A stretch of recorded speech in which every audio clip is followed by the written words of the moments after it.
Hello everyone and welcome. This is the All 12 Signs video series for the Aries Full Moon. This is happening on the 29th of September 2023. I will be reading for Capricorn, Sagittarius and hopefully Scorpio in this video. It all depends how long the readings go on for. There is a collective reading for this Aries Full Moon where there's lots of channeled messages came through, pulled some tarot cards. There's going to be a separate oracle reading as well, so I really recommend checking that out because this is a full moon linked into the two Aries new moons that we had in Aries season. It isn't an eclipse, but it's still in the same sign as the node, so it's very exaggerated. We're going to have the Libra new moon next, and that will be an eclipse. So this is all incorporating a lot of the stuff that's coming up with the nodes as well. So I really recommend checking out that collective reading, even if you watch it on fast. There was a lot of stuff that went into that. Right, my name's Chloe. I work with card divination, astrology, and I channel energies through my body. As you can see, my hands are moving around right now. This is independent of my conscious thought, drawing in energies from different dimensions to help us heal. My hand's just gone over my heart chakra, help us clear stuck energy and open up portals of connection with source that helps us get in more in alignment with our soul's frequency, our soul's journey. Welcome to all the cards on the table. I like to get as much information as possible for us all to make autonomous, informed decisions about how we interact with this energy. In these readings, I focus on you.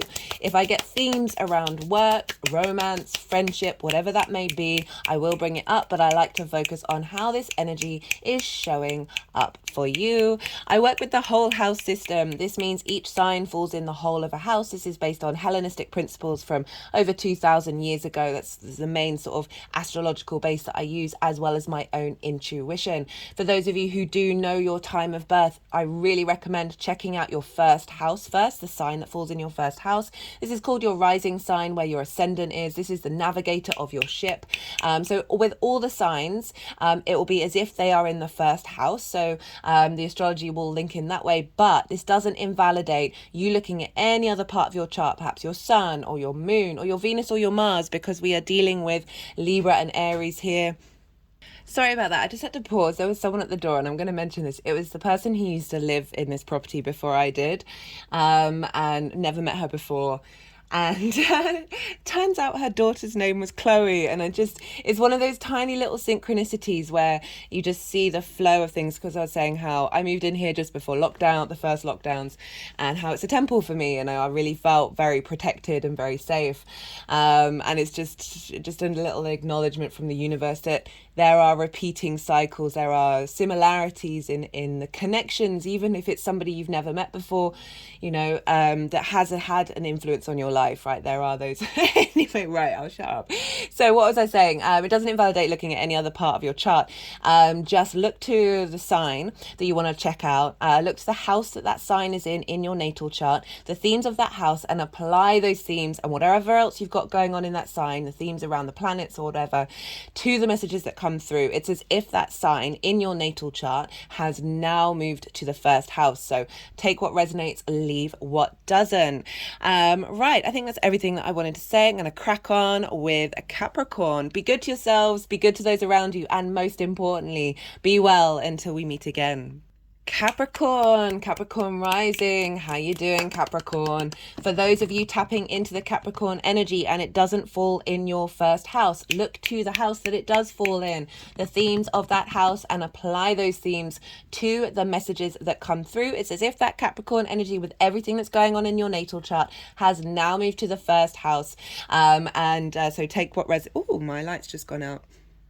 Apologies for that, Capricorn. Goodness me, it seems like every time I do your reading for you, I stop and start. So what was I saying? Yeah, so it's as if that Capricorn energy is now... I completely lost my train of thought, is in the first house, but with everything to do with your natal chart.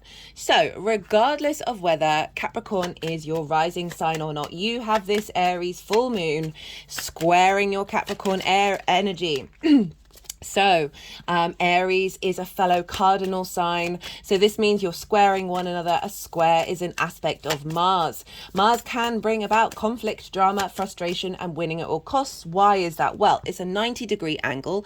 Push your fingers together and see how much pressure is there, right? And so it's like these two not opposing forces, two similar forces, right? So both cardinal energy, both think that they're right, but you're coming at it from very different angles. Capricorn, your earth, your yin, night in nature. Aries is fire and yang, day in nature. So there's an element of conflict that can come up here. However, squares are incredibly powerful manifestation energy because they represent friction. Without friction, this 3D linear time frame construct reality that we're very consciously aware of wouldn't exist in the way that we engage with it, right? So if without friction, atoms wouldn't rub up against one another and create time and space. So it helps create in this linear time frame. There are obviously other ways of manifesting, but this is a very powerful one in the 3D world. So this can show up with drama, with frustration, with conflict, especially as a full moon, which I'll talk about later.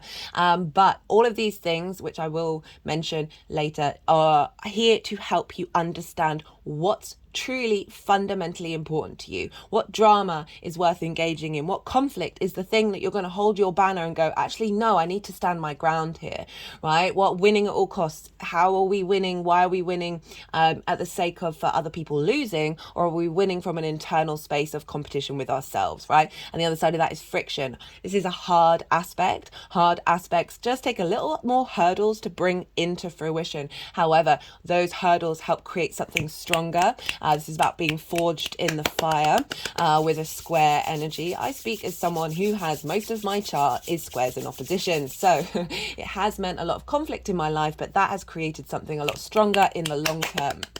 Right. Okay, so I'm pulling cards for 3 piles. The first pile is the energy leading up to this full moon. So this is coming off the bat of the 2 Aries new moons that we had in Aries season. And let me just move this down. I always forget to do this. And so there's sort of 2 main stories that are coming to fruition or this level of completion before moving on to the next cycle.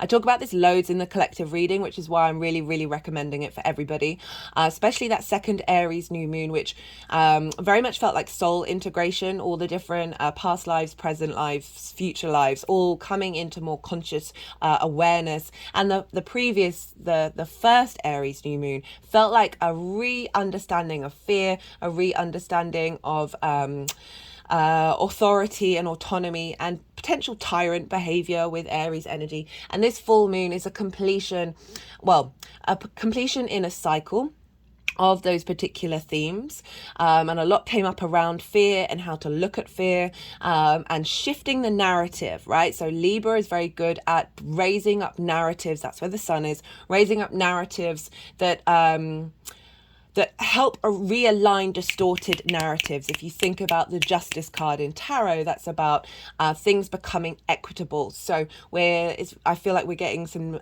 completions and some downloads coming in to help us navigate our understanding of fear, which is a delusion, an illusion, and a trick and a lie, but it's also an amazing tool to help us realize that lie and realize that trick and distortion. That we're going to get some downloads to help us navigate this new sort of 5D, 3D integrated understanding, because Aries can be very fearless, and it's not about hiding from fear, it's about acknowledging the power that it has to transform you in the best possible way. So those are the sort of the big themes that came up in that collective reading, but I still very much recommend checking it out. I haven't recorded it yet, but I am going to be doing an oracle card reading, so I pulled a lot of oracle cards always before the collective readings, and I didn't get a time to do it, so I'm going to do a separate little reading for that. That will probably come out in maybe when this is uploaded, maybe a day or 2 afterwards. So go check that out if you want that, because that was really re-enhancing everything that was coming through for me before I did the reading. So that was really lovely to see that show up. Right, okay, so Capricorn rising. Oh, no, I was talking about things. First pile, right? Lead up, the last, since those new moons to this full moon, what have we learned? What have we been integrating? The second pile is the energy of the moon itself. This can be what might be going on around the full moon, but I really focus more on what downloads are we getting? What energy transfer are we getting? Because the full moon doesn't just stop there. It moves on, like whatever we're being highlighted, whatever we're integrating is now taking us forward into the next cycle, to the new moon in Aries next year. So that energy download that we'll get for the full moon. And then the third pile is, how is all this energy going to manifest moving forward? Right, Capricorn rising. This is happening in your fourth house, your house of your roots and your foundations. This is your ancestors, both blood and spirit. This is your parental figures, how you are in your private life, as well as the roof over your head. This is the darkest part of your chart. This is your foundational space.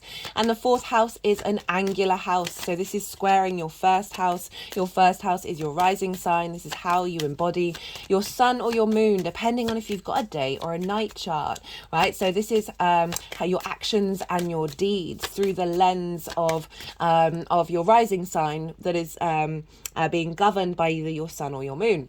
So this is your body, your appearance, your character. It's often how other people see you. And so these are both angular houses. And where the sun is in Libra, oh, hello, Aries.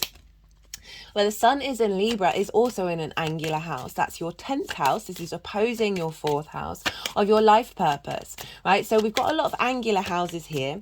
Angular houses are 1st, 4th, 7th and 10th. So if you've got anything in Cancer going on, then you're going to have all those 4 cardinal points activated for some of you.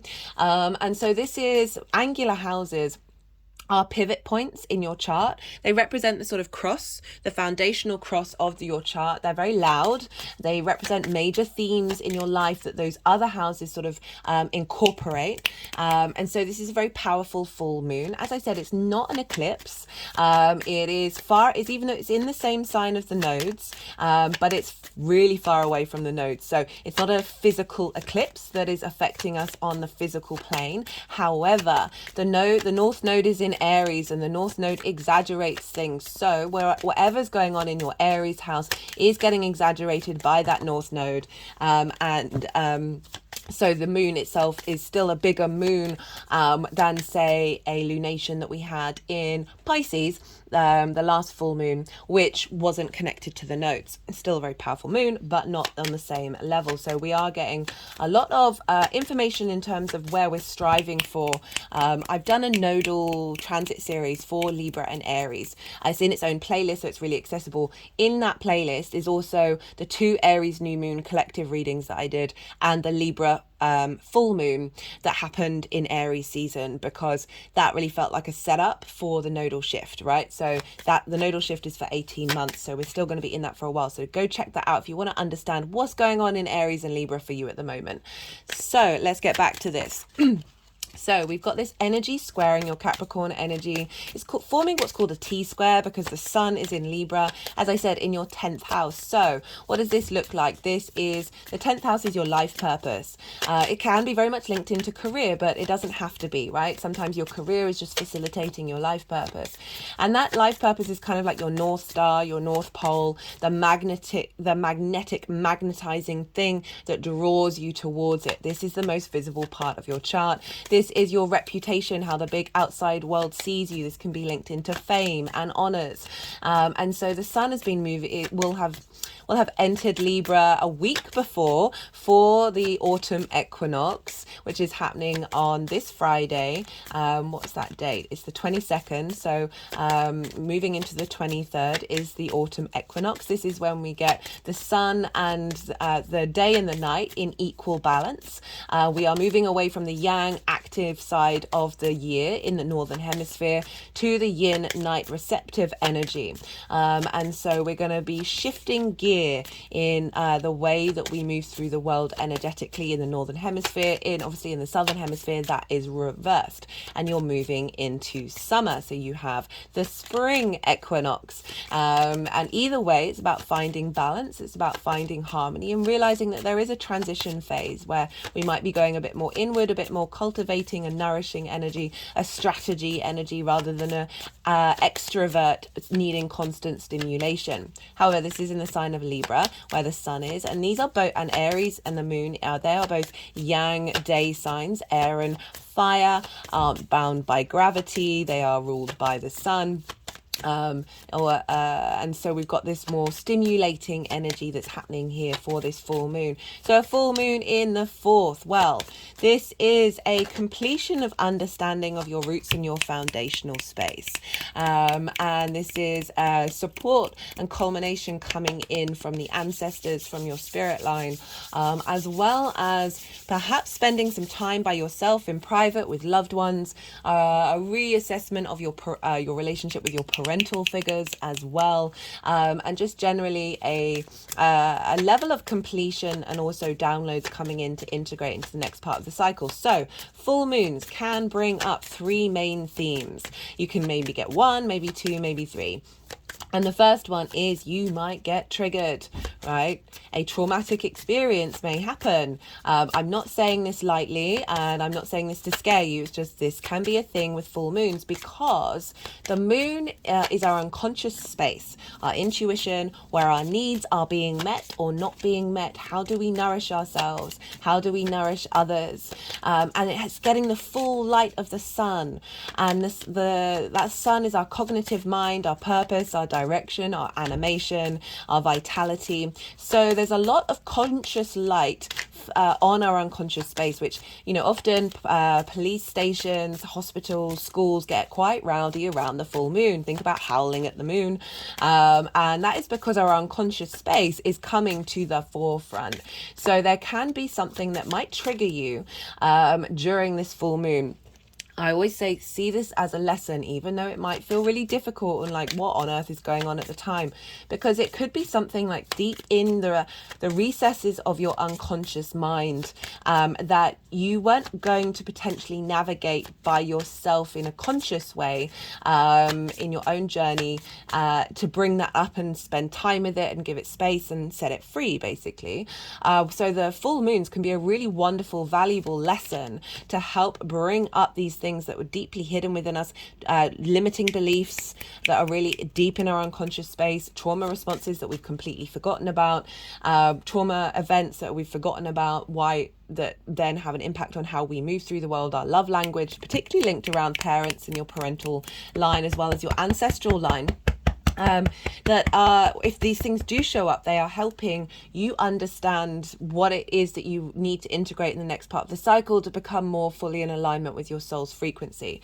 The other thing that may happen is a situation may show up that is very similar to previous situations that either cause trauma or triggers or limiting beliefs, and you're not bothered by it. So often when we do shadow work, when we do the inner work, it can often be predominantly a mental landscape rather than a holistic landscape where we're involving the body, the emotional body, and our spirit at the same time. It all depends on your practice, right? It's can be a lot easier just to go into the mental space where we're like, oh, I think I figured that out. I understand it. Well, understanding isn't necessarily the same thing as embodying. And so a situation, this is when, say you've got to this point of being in a space of healing, but your physical body doesn't quite know that it's safe in a full holistic way. So the universe will come along and will provide a situation that is similar to something that previously happened, that is going to help your body, your mind, your emotional body and your spirit all to align with one another and realize that you are in fact safe, that this lesson has been learned, that this soul contract is up, and then that's this element of completion that you're then moving forward with a more lightness. Okay, this happened to me at the Pisces full moon. I wasn't expecting it. It was at the time I was very zen about the whole thing. Afterwards I had to process a lot of grief. So a couple of days after the full moon I processed a lot of grief, a lot of pain, a lot of frustration, a lot of anger, but I was inherently, during the time, I was very calm about the situation. But then I allowed a lot of narratives to come through that peace experience, and I was grateful for it because I feel like the door has closed on that one. And the third and final thing is a celebration. the energy. Every time I've done the 3 things, they've got really excited about the celebration. So, which is really nice energy to sort of go, hey, okay, no, yes, these other things may happen, but the predominant energy is that of celebration. So there's a sense of completion, a sense of all the work that you've been doing, of feeling really good about yourself. You're harmonizing your unconscious and your conscious mind together more in unity, and you're more in flow with this area of your life. And as I said, like downloads coming in to help us elevate and bring forth a more integrated understanding of this area of our chart moving forward to the next part of the cycle. So those are the 3 main themes that I do see come up, not only in my own life, that of the people around me and the people that I interact with. So let's continue. So the 4th house, as I said, support from the ancestors, support from your star lineage, reassessment of your parental figures, reassessment of the people that you live with, or what you need from the people that you live with, and what you need from yourself in the way that you live in your private home. A completion of an understanding of a layer of your foundational space. Right, it doesn't have to be literal, it doesn't have to be the actual home, but your inner foundational space, getting a lot of strength around that. And so because the sun is over in Libra, in the 10th house, often we'll get clues from the sun, because the sun is where our vision is at the moment. So the sun moving into Libra for you, you've got more focus on your life purpose, right? More focus on that area of your chart, and it illuminates that area of your chart. So there can often be clues about what's going on in your 10th house that help you understand the journey that you've made in the 4th. So I remember I had a full moon in my rising sign, but the sun was over in the 7th house. And so that was all about me and all about who I am and my character. And I got a message completely out of the blue from an ex. I hadn't spoken to in ages, not for any bad reason. We're friends now, completely out of the blue, but they didn't really engage. It was just like this weird, hey, but then nothing. And I was like, oh, okay, so that's the universe going, you've navigated past that dynamic. You've navigated past that relationship dynamic, and here's a little sign saying that you've done that. So things can crop up in your career life, in your life purpose, that help you understand that you've leveled up your foundations, that are going to boost where you're headed for the next part of your cycle with your life purpose. Had an energetic release at that one. So we know, however that shows up for you, that there's a more strengthening of your foundations, that perhaps something that would have potentially knocked your foundational space may show up in the 10th house. I'm just going to use that example. It doesn't have to be negative. That doesn't, and you realize that is no longer a dynamic that's going to show up in your 10th house anymore. So what else is going on with this full moon? Well, a lot, which I break down the astrology in the collective reading. So we're going to look to where Mars and Venus are, because they rule the sun and the moon. So Mars is actually over in Libra, in the sign of Venus. So the ruler of this moon is in Venus's sign. So Venus is actually, Venus and the sun are kind of ruling this moon. It's not Mars. Because whatever's going on with the ruler of a sign is impacting the sign that it rules, but also whatever sign that ruler is in. So Mars in Libra means that Venus is governing Mars. So there's a little bit of a switcheroo. We kind of had that with the Pisces full moon as well, where Mercury was governing the whole chart.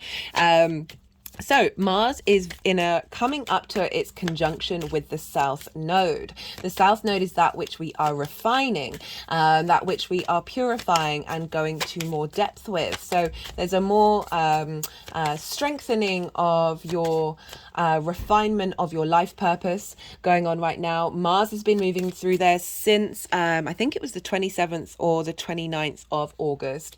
That is has been in Libra for a while. So you've been finding the motivation and drive to focus on your life purpose, focus on your career, focus on that North Star that is pulling you forward, and having motivation and drive to take action within it. And now Mars is coming up to that South Node of giving you clues of understanding of the motivations that you want to take around your career, take around your life purpose, that is adding in that depth and that refinement, and also potentially letting you know what you need to let go of, like the old constructs that are falling away in the way that you take action. So all of that is feeding into your 10th house, or your 4th house, sorry, of helping strengthen this new alignment with your foundational space. I get this often with the 4th house, but particularly with you, Capricorn, because you are linked into the cycles, the longer term collective cycles of time, that this independent Aries energy is the spark of spirit of a lot of ancestors for us collectively, that you are getting a lot of support here of helping release old narratives for the ancestral line, your spirit line, linked into blockages around strength, a sense of safety and independence in your home, as well as finding balance in your life purpose. So that's what's going on with Mars. Where's Venus? Well, Venus is over in Leo. She is in the 3rd leg of the retrograde cycle. So with each retrograde, we have 3 cycles. I've done a Venus retrograde series, even though she's direct now, she's still in the 3rd leg, and I've pulled cards for, so I find with retrogrades, it's not until the planet will move beyond the degree it started the retrograde at. That's not happening until the 7th of October with Venus. So there's still a chunk of time linked into this retrograde cycle, as well as I've pulled cards for the after event. So if you want to know what's going on with Venus, that's been a huge transit for everybody. That hasn't happened in Leo for 8 years. So do go check that one out. But at the moment, she's direct, but she's still in the 3rd leg. So we're still in the retrograde cycle. But she's conjunct Juno, and and Juno's an asteroid linked into commitment, your ride or die, right? Like really, like who you, what banner you're holding that you're standing by. That sort of fundamentals, those key principles that are very important to you, that aren't necessarily going to waver in your lifetime.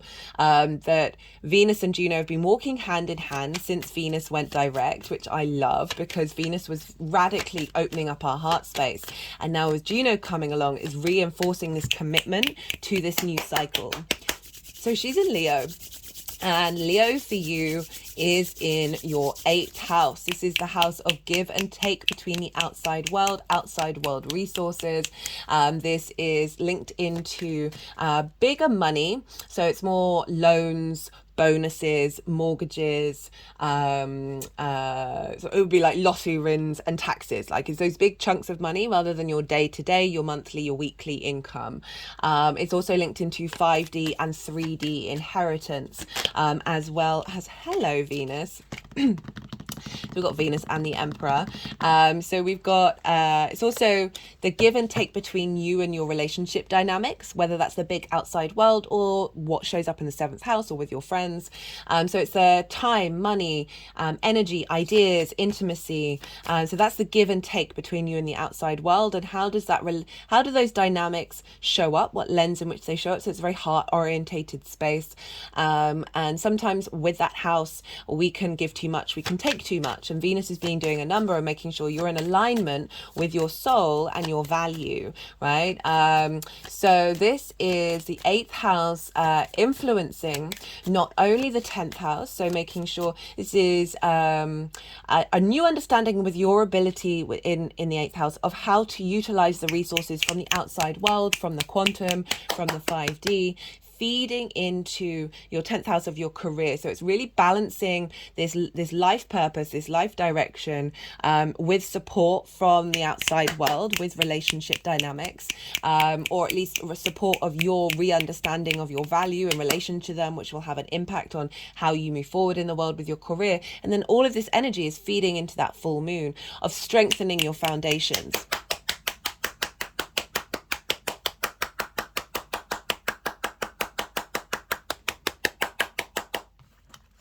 So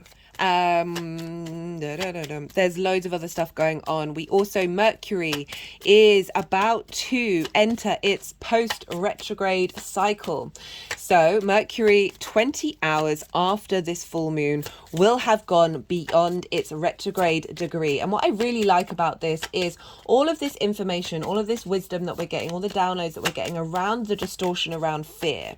Okay, so a lot of fear can be in that fourth house and the 10th, right? Fear can everywhere, right? It is it's a wonderful tool to help us realize that that is a distortion and love is the answer.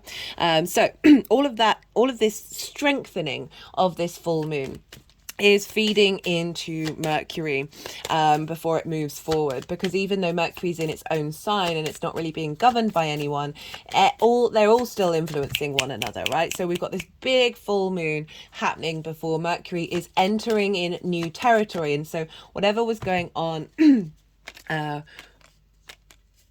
with the Mercury retrograde for you in your 9th house of how you see yourself in the world, this energy of everything that I've just talked about is being fed into that new dynamic. Right, they've put the deck down, and that's pretty much, I don't want to go into too much detail because it is all in the collective reading. That's pretty much everything I wanted to say. Always look to where your sun and your moon are in your natal chart, because they are getting activated. So wherever house they're in, the themes of those houses are going to show up in these lunations. It's the same with the new moons as well. Right, we've had the yang day side of the reading, all the stimulation, the extrovert, the go, go, go, go, go. All the action-based energy. Now I'm going to go quiet. I'm going to soften my mind. This is because I'm going to let the energies do the energy work that they need to do. They're going to put the cards into the 3 piles, and then I'll come back round and I'll talk about the tarot. So I ask you, I call you, do the same. Don't try and overanalyze all the information that's just come through.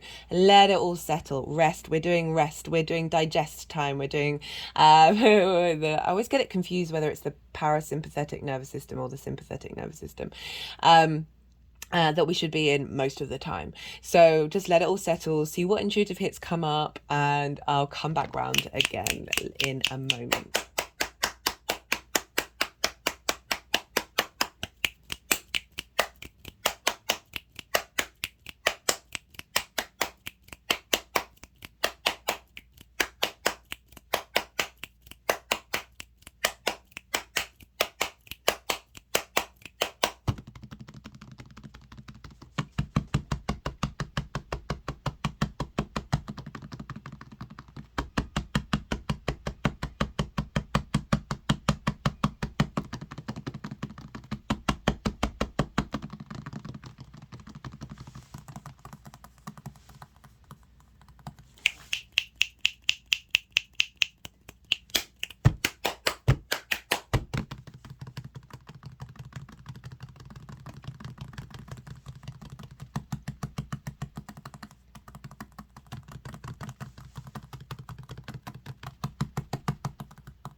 Okay, Capricorn. So this is the lead up from the two Aries new moons that were happening at the beginning of Aries season. We've got the Eight of Cups to the Queen of Pentacles crowned by the High Priestess. So this is the energy leading up to this full moon. So in relation to your fourth house, there's a sense of understanding that certain situations and certain emotional narratives aren't serving you anymore. So with this card, it's always about, because the cups are upright, it's about leaving something that seems good, right? But actually it fundamentally isn't. However, I always like to look at this as your trauma responses and your limiting beliefs. These are things that are so ingrained in your unconscious mind. Very interestingly, we've got an eclipse here. In your unconscious mind, that are actually manifest as what you're comfortable with, right? And so with that Aries, those two Aries new moons, one of them was a hybrid eclipse. There was an element of acknowledging certain dynamics, certain limiting beliefs or trauma responses, either linked into like how you understand safety and home, how you understand your parental connections, works with ancestors, spirit line, or whatever kind of dynamics within your unconscious mind. There's been an element of going on a journey and being like, no, I'm actually, I need to transform this, because this figure with the cloak of courage on them is leaving behind this emotional comfort, even if it can be destructive. It's still comfortable, and going and climbing up this mountain in order to get a higher perspective of being like, what is it that I need? What is it that is truly fundamentally important to my soul that isn't based on these programmings, right? Because this can be societal programmings as well. It's not just, linked into your parental figures, but often so much of our love language and the way that we feel safe is linked around that dynamic. And it's coming with the Queen of Pentacles. Again, this is sort of super nourishing energy. This is your card, one of your cards, Capricorn, because you see here she's got the goat head on her. So there's this element of the feminine nurturing, of abundance, right? Of taking care of, putting the time and the loyalty and the commitment into this journey, right? In order to create a new space of abundance that comes from a healthy dynamic rather than those trauma responses and those limiting beliefs.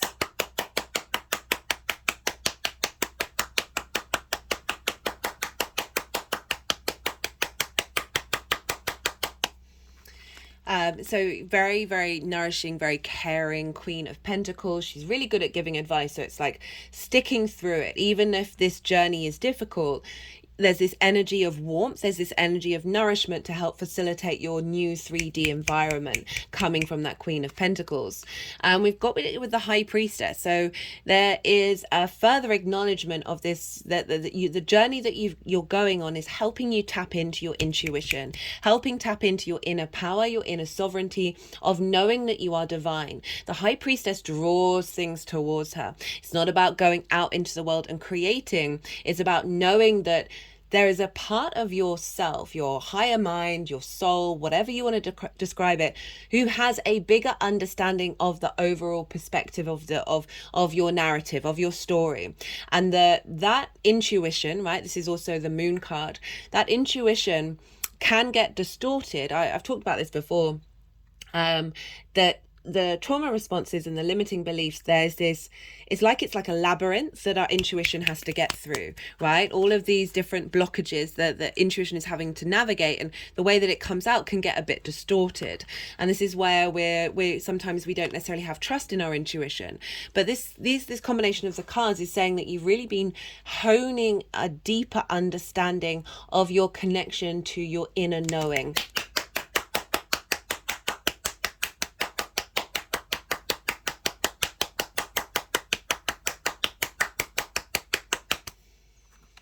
and having a lot of support. There's a lot of support here, a lot of nourishment of saying, okay, this road may be difficult, this journey that you may be doing, however nuanced it is in your life, it could also be that you've had to spend a lot of time away from home as well in order to nourish yourself and create a life of abundance. And through that, you're drawing on the opportunities that are inherent in your intuition, because you've made the decision to go on a journey, whether that's literal, spiritual, emotional, all of those things. But this is really saying that you've been tending to the alignment that is coming forward in this full moon, because we've got for the moon itself, I've got a new deck here because I like to use new decks with each equinox and each solstice, so it's really marking a shift in the energy. But I am getting used to the fact that I've got a light bulb here that sometimes when I reflect on it, see, there it is, there's the light bulb.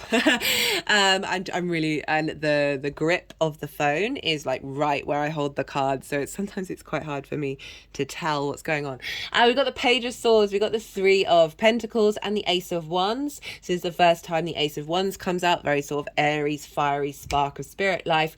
Page of Swords. So this feels to me that it's acknowledging this journey that you've gone on, right? So the Page of Swords is the only page that looks back in time, but is moving forward. So it's acknowledging your story, acknowledging your narrative, but it's sword energy, and it's heralding in a new way of looking at things that is bringing about a sense of collaboration and a sense of mastery.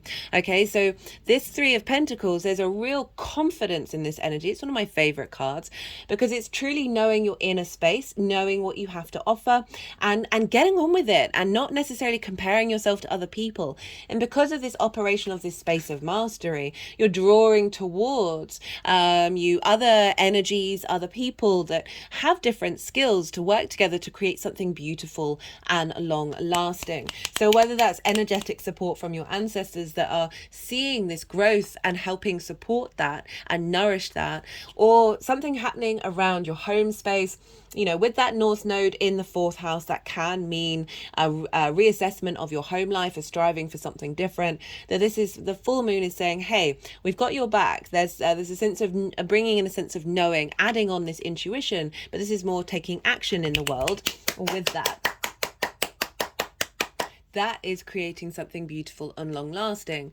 And it's coming with the Ace of Wands, which is a sense of a refreshment of your spirit, a refreshment of your passions, of your drive, of your entrepreneurship, of your ambition, right? Very sort of transformational energy, Wands energy, very virile, right? We've got all the leaves growing from the wood. There's a sense of something new is coming forth from this understanding of where you've been.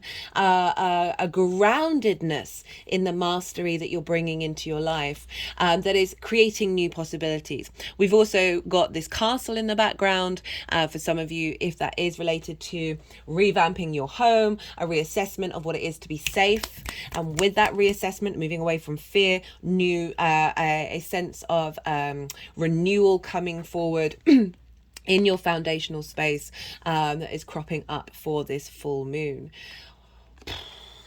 I mean, hello. Hello, everyone.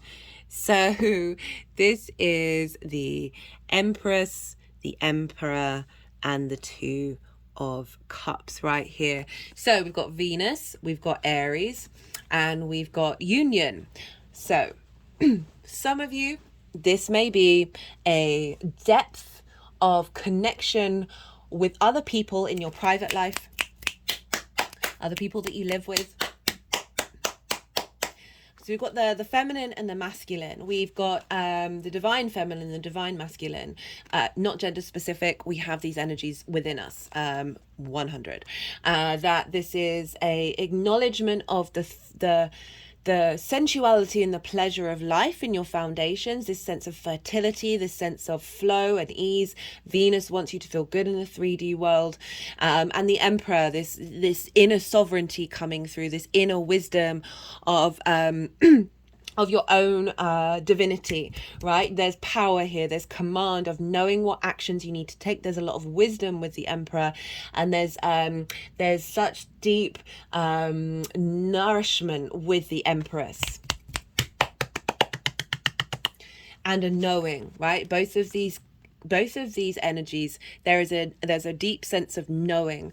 So for some of you, this is about unionizing your feminine masculine energy within your foundational space and getting that into harmony and really implementing a sense of fruition in your private life. And this is also a bringing of a strengthening energy coming through from your ancestral line, from your spirit line, that is helping bring about this empowerment. And just generally, like, both, all of your energies working together in your foundational space to bring about this sense of union, right? So again, we've got the masculine, the feminine, and we've got spirit. And I love this card because they are eye to eye. There's a sense of equality, there's a sense of respect, honor, devotion, as well as love, right? We've got the caduceus here, which is a symbol of the kundalini energy, of your spirit energy rising within you, through that union of the feminine and masculine within yourself as well as spirit. But it's also linked into doctors and pharmacy. It's a universal sign of healing, right? That through this healing, through this process that you've gone on, and this reignition of your sense of mastery and this sense of I keep wanting to say the word dominion, but I mean dominion in a way where you are confident, you are wise, you are abundant in who you are, with this combination that is bringing a sense of deeper union with self, with your foundational space, with the sense of home and safety and what that means to you, and that you're able to carry it with you wherever you go. Because this is really marking a union of yourself, right? I always like to focus on how these energies show up for you. A union of love and respect and honor with who you are in your foundational space. I forgot to mention in the astrology that Mars and Venus are sextiling one another. A sextile is an aspect of Venus. It brings about love, appreciation, value, harmony, connection, as well as creativity. It's very soft, easy flowing energy, and they're sextile. They've been sextiling each other by sign for a while now, but it's coming up to sort of nearly the exact sextile. This is still very, very close. It's within a degree of each other. And so we've got this harmonizing of the feminine, of the masculine, in our desires and our actions being able to be in union with one another. And that's in your life purpose, as well as the give and take between you and the outside world. As I said, life purpose doesn't have to reflect your career. It can be anything. And that give and take between you and the outside world, and harmonizing that potential difficult relationship that you have with that. I feel like most of us do. There's, all in different shades. There's a real shift of gear, of deeper confidence coming in.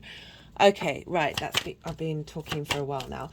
Let's pull some clarifiers for you, Capricorn.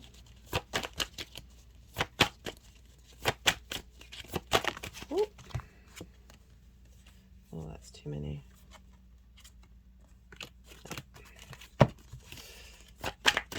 This is the First Light Tarot, a mixture of question cards, keyword cards, statement cards, and major arcana. Whoa. What card? We've got the World card. Renewal, rebirth, reincarnation, celebration. So like a real sense of knowing thyself and a completion of a cycle that is setting you free in the world. Right, let's do one card from... Got to look at the bottom of the deck. Oh, at the bottom of the deck for the tarot is the Four of Wands. So again, this is a sense of a completion of having put in the hard work of doing something, and a celebration. For those of you, I mean, we've got the Emperor, the Empress, and the Two of Cups. With the Four of Wands, that's sort of a commitment level. It's a milestone in your life. So however that shows up for you in your life, that may be relevant for some of you. But it's just a general acknowledgement of the work that you've been putting in, and, being able to celebrate. Right, final card for Capricorn.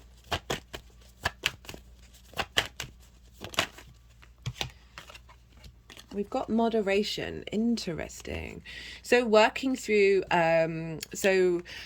extremes tend to come from trauma. So a real sense of acknowledging that the journey that you've been on has helped you bring in a sense of moderation. One of my favorite phrases that my old boss used to say is everything in moderation, including moderation.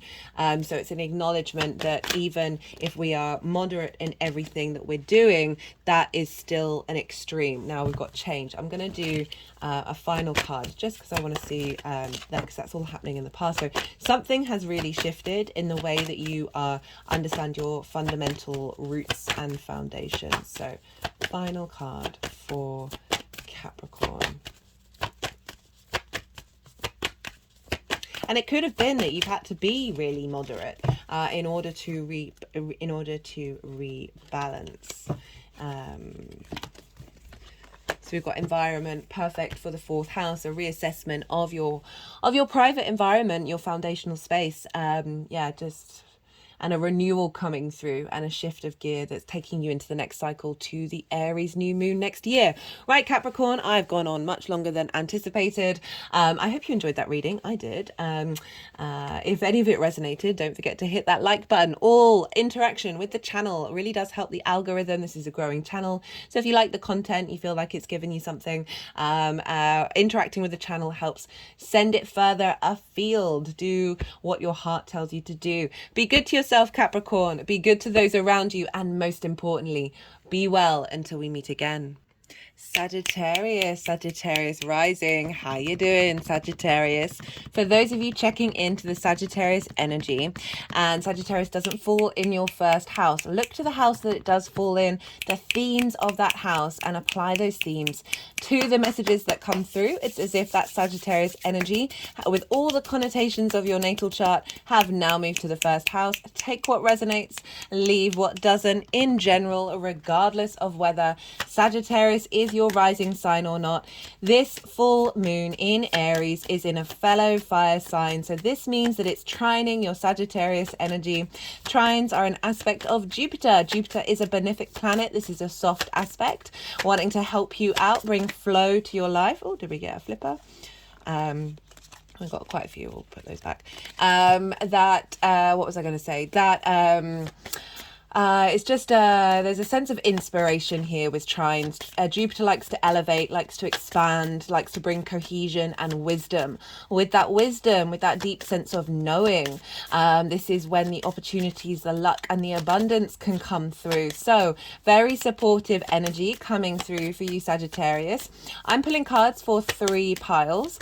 The first pile is the lead up to this full moon. So this is off the back of the 2 Aries new moons, one of which was a hybrid eclipse that we had during Aries season.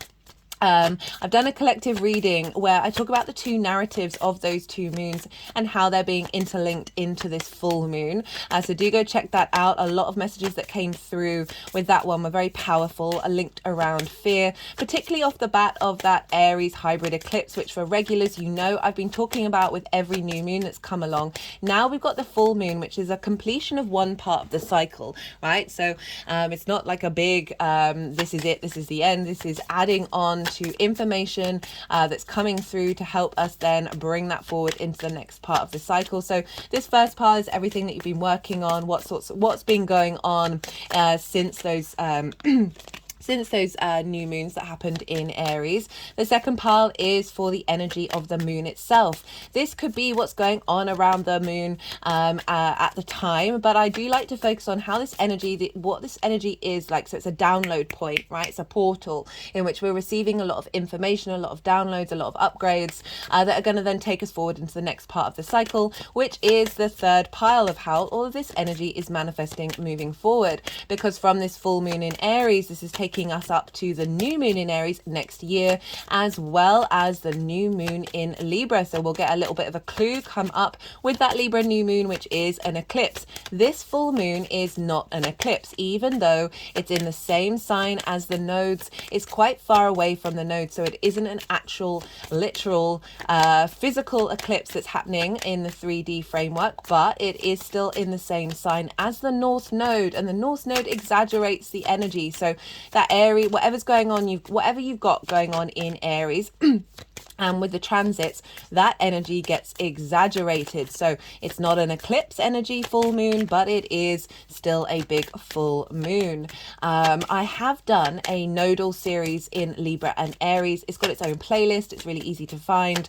And that's sort of taking us through the energy of the next 18 months.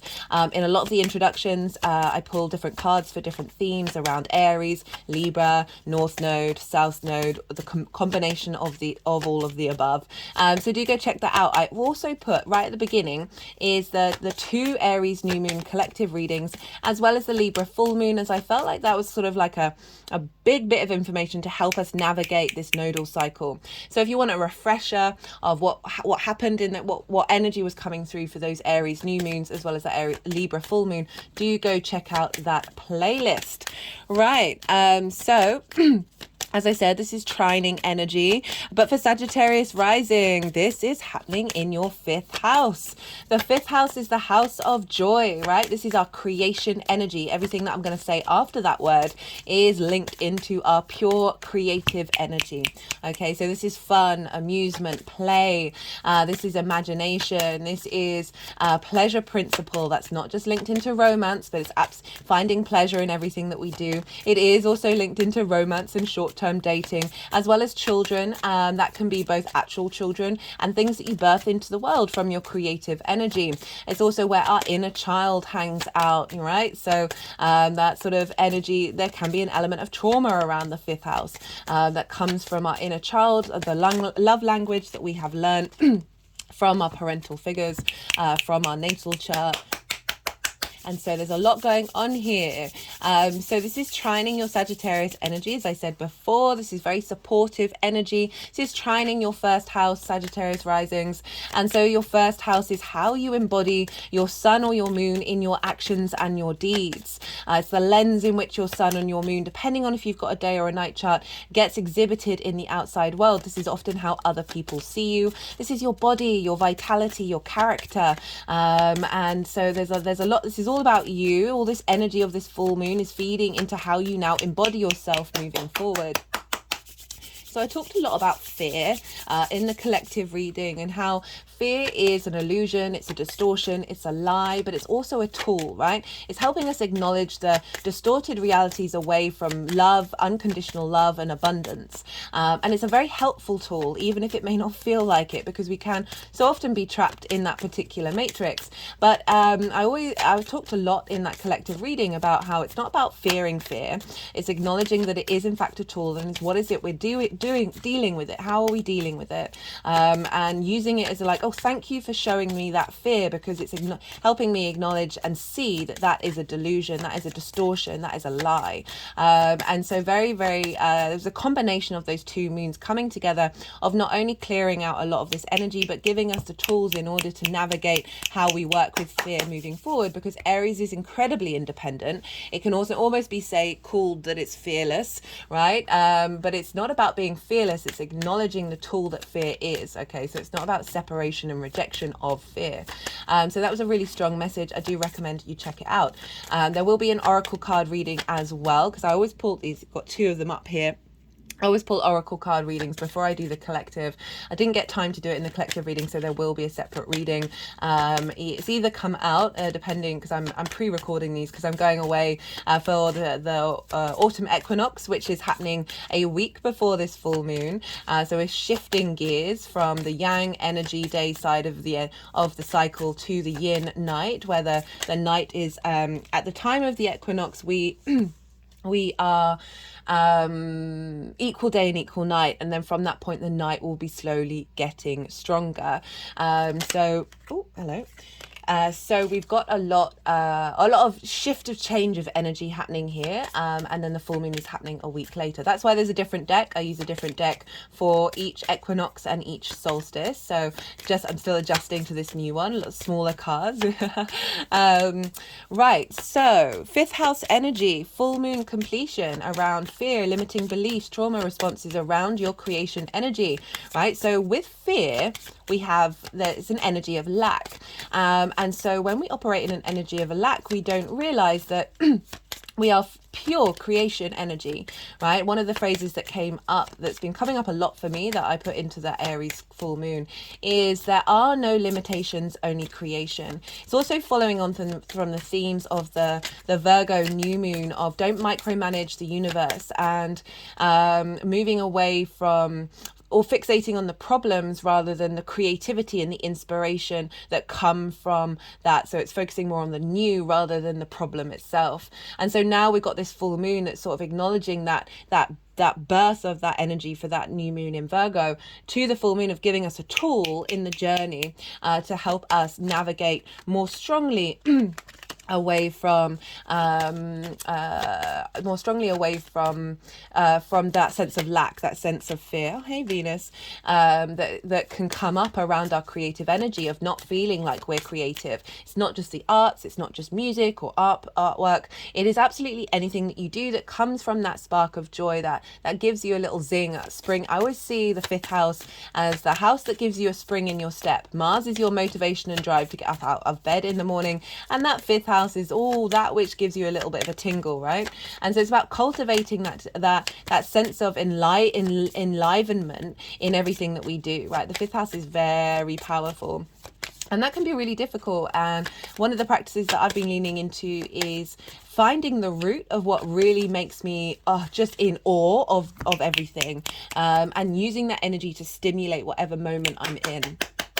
Like for me, it's the fact that the universe is pure poetry in motion, and whoever made it, whatever the story behind that is, I am just in awe of the magnitude and wonder that they have been able to create. So applying that sense of the joy of creation into everyday activities. So having a full moons can bring up 3 things. They don't have to bring up all of them. Sometimes you'll just get 1, maybe 2, maybe 3, maybe none at all. But I do like to bring these up because I find it helpful. The full moon, so the whole of the light of the sun, our cognitive conscious mind, our animation, our vitality, is shining its full light over our unconscious space, the moon, our intuition, where our needs are being met or not being met. How do we nourish ourselves? How do we nourish others? So something can come up with a full moon because it often highlights where things have been out of balance, because it is an opposition, is highlighting something that triggers you. Can be based off a trauma response, a limiting belief, anything that you want to incorporate into that. You get triggered and you're like, what on earth is going on? This feels really disruptive. It's a really helpful tool from the universe saying, hey, there's something deep in your unconscious space that you might not have been able to access independently, right? So the sun and the moon are coming along to help you bring in balance by highlighting that which is out of balance. So always see that as a tool in order for you to then integrate that into the next part of the cycle. So funny, to integrate a different way of thinking, right? The other thing is you can get triggered. Something in your environment may trigger you. Someone in your life may trigger you. Someone may get triggered and you see it and helps you question something within yourself, because everything is a mirror. The second thing is a situation that is a similar situation to previous ones that would have either created trauma or triggered you or highlighted limiting beliefs. Doesn't bother you, right? So often when we do the inner work, the shadow work, we do that mostly from a mental space, and that isn't fully integrating it. So the universe will come along when you need it and provide you that situation that is making sure it's not reinforcing that trauma and reinforcing that limiting belief, and helping create a situation where you're like, why is this showing up? I thought I did the work on this. To let your body, most importantly your body, feel safe in that environment. Acknowledge that it is in fact safe, as well as your emotional body, your spirit, your mental mind, all coming together in a holistic, deep healing of shadow work. The third thing is a celebration. So the energies, every time I've said this, have got very excited. A celebration, a sense of acknowledgement of the work that you've done, a feeling good about yourself, a feeling good about the balance that's coming in, and a culmination of everything, and a sort of a reward, sometimes rewards as well. I definitely feel collectively we're getting the reward of this download of being able to understand fear in a better way that's helped liberating our own autonomy. Aries energy that helps us feel very confident and comfortable being able to express ourselves from a very creative way. So those are the three things that can show up. As I said, like, this can be where our inner child is, where there's trauma or limiting beliefs around that, trauma around your creative energy, your pleasure principle, romance, short-term dating, clearing out a lot of stuck energy around fear. Fear is a sense of lack, fear of losing somebody, losing that creative edge, losing your joy, and really acknowledging that that never goes away. That never goes away. And if it is showing up, it's only letting you know that that is in fact an illusion, because you have the capacity to bring forth abundance and creativity into your life, because you are the universe, you are source, and source is pure creation. We also tend to get hints about what you've completed in your, where the moon is with a full moon, where the sun is, because the sun is shining a light on a particular area of your chart. The sun will be in Libra, so that is moved into the Sagittarius rising. That is in your 11th house, your house of good spirits. So we've got the house of joy and the house of good spirits, and that the 11th house is your hopes and your dreams, friends, groups and alliances, reaping the benefits from your 10th house, which is your career, life purpose house, and just generally just the ability to hope and dream again. You may find yourself more active socially in groups with Libra, with the sun being in Libra, but this is going to highlight something that is no longer part of your framework. It can do highlight, bring something to a light from that area, say a hope and a dream that is fallen away, and you're able to expand more into something bigger. A potentially somebody who may have maybe a groups or alliances that may have caused you discomfort and taken away that joy, contacts you and you realize that, oh no, that's not bothering me anymore. It can also be shining a light on incorporating your hopes and your dreams into your creative energy. So very, very powerful. This is sextiling your Sagittarius energy. So regardless of whether Sagittarius is your rising sign or not, the sun is sextiling Sagittarius in Libra. And this is an aspect of Venus. So before we had an aspect of Jupiter where the moon is. Now we've got an aspect of Venus, a fellow benefic. This is about bringing in love, appreciation, a value, a sense of connection and creativity. So all of this very creative, inspirational energy is feeding into you and how you embody yourself moving forward. It's giving you a real boost, Sag.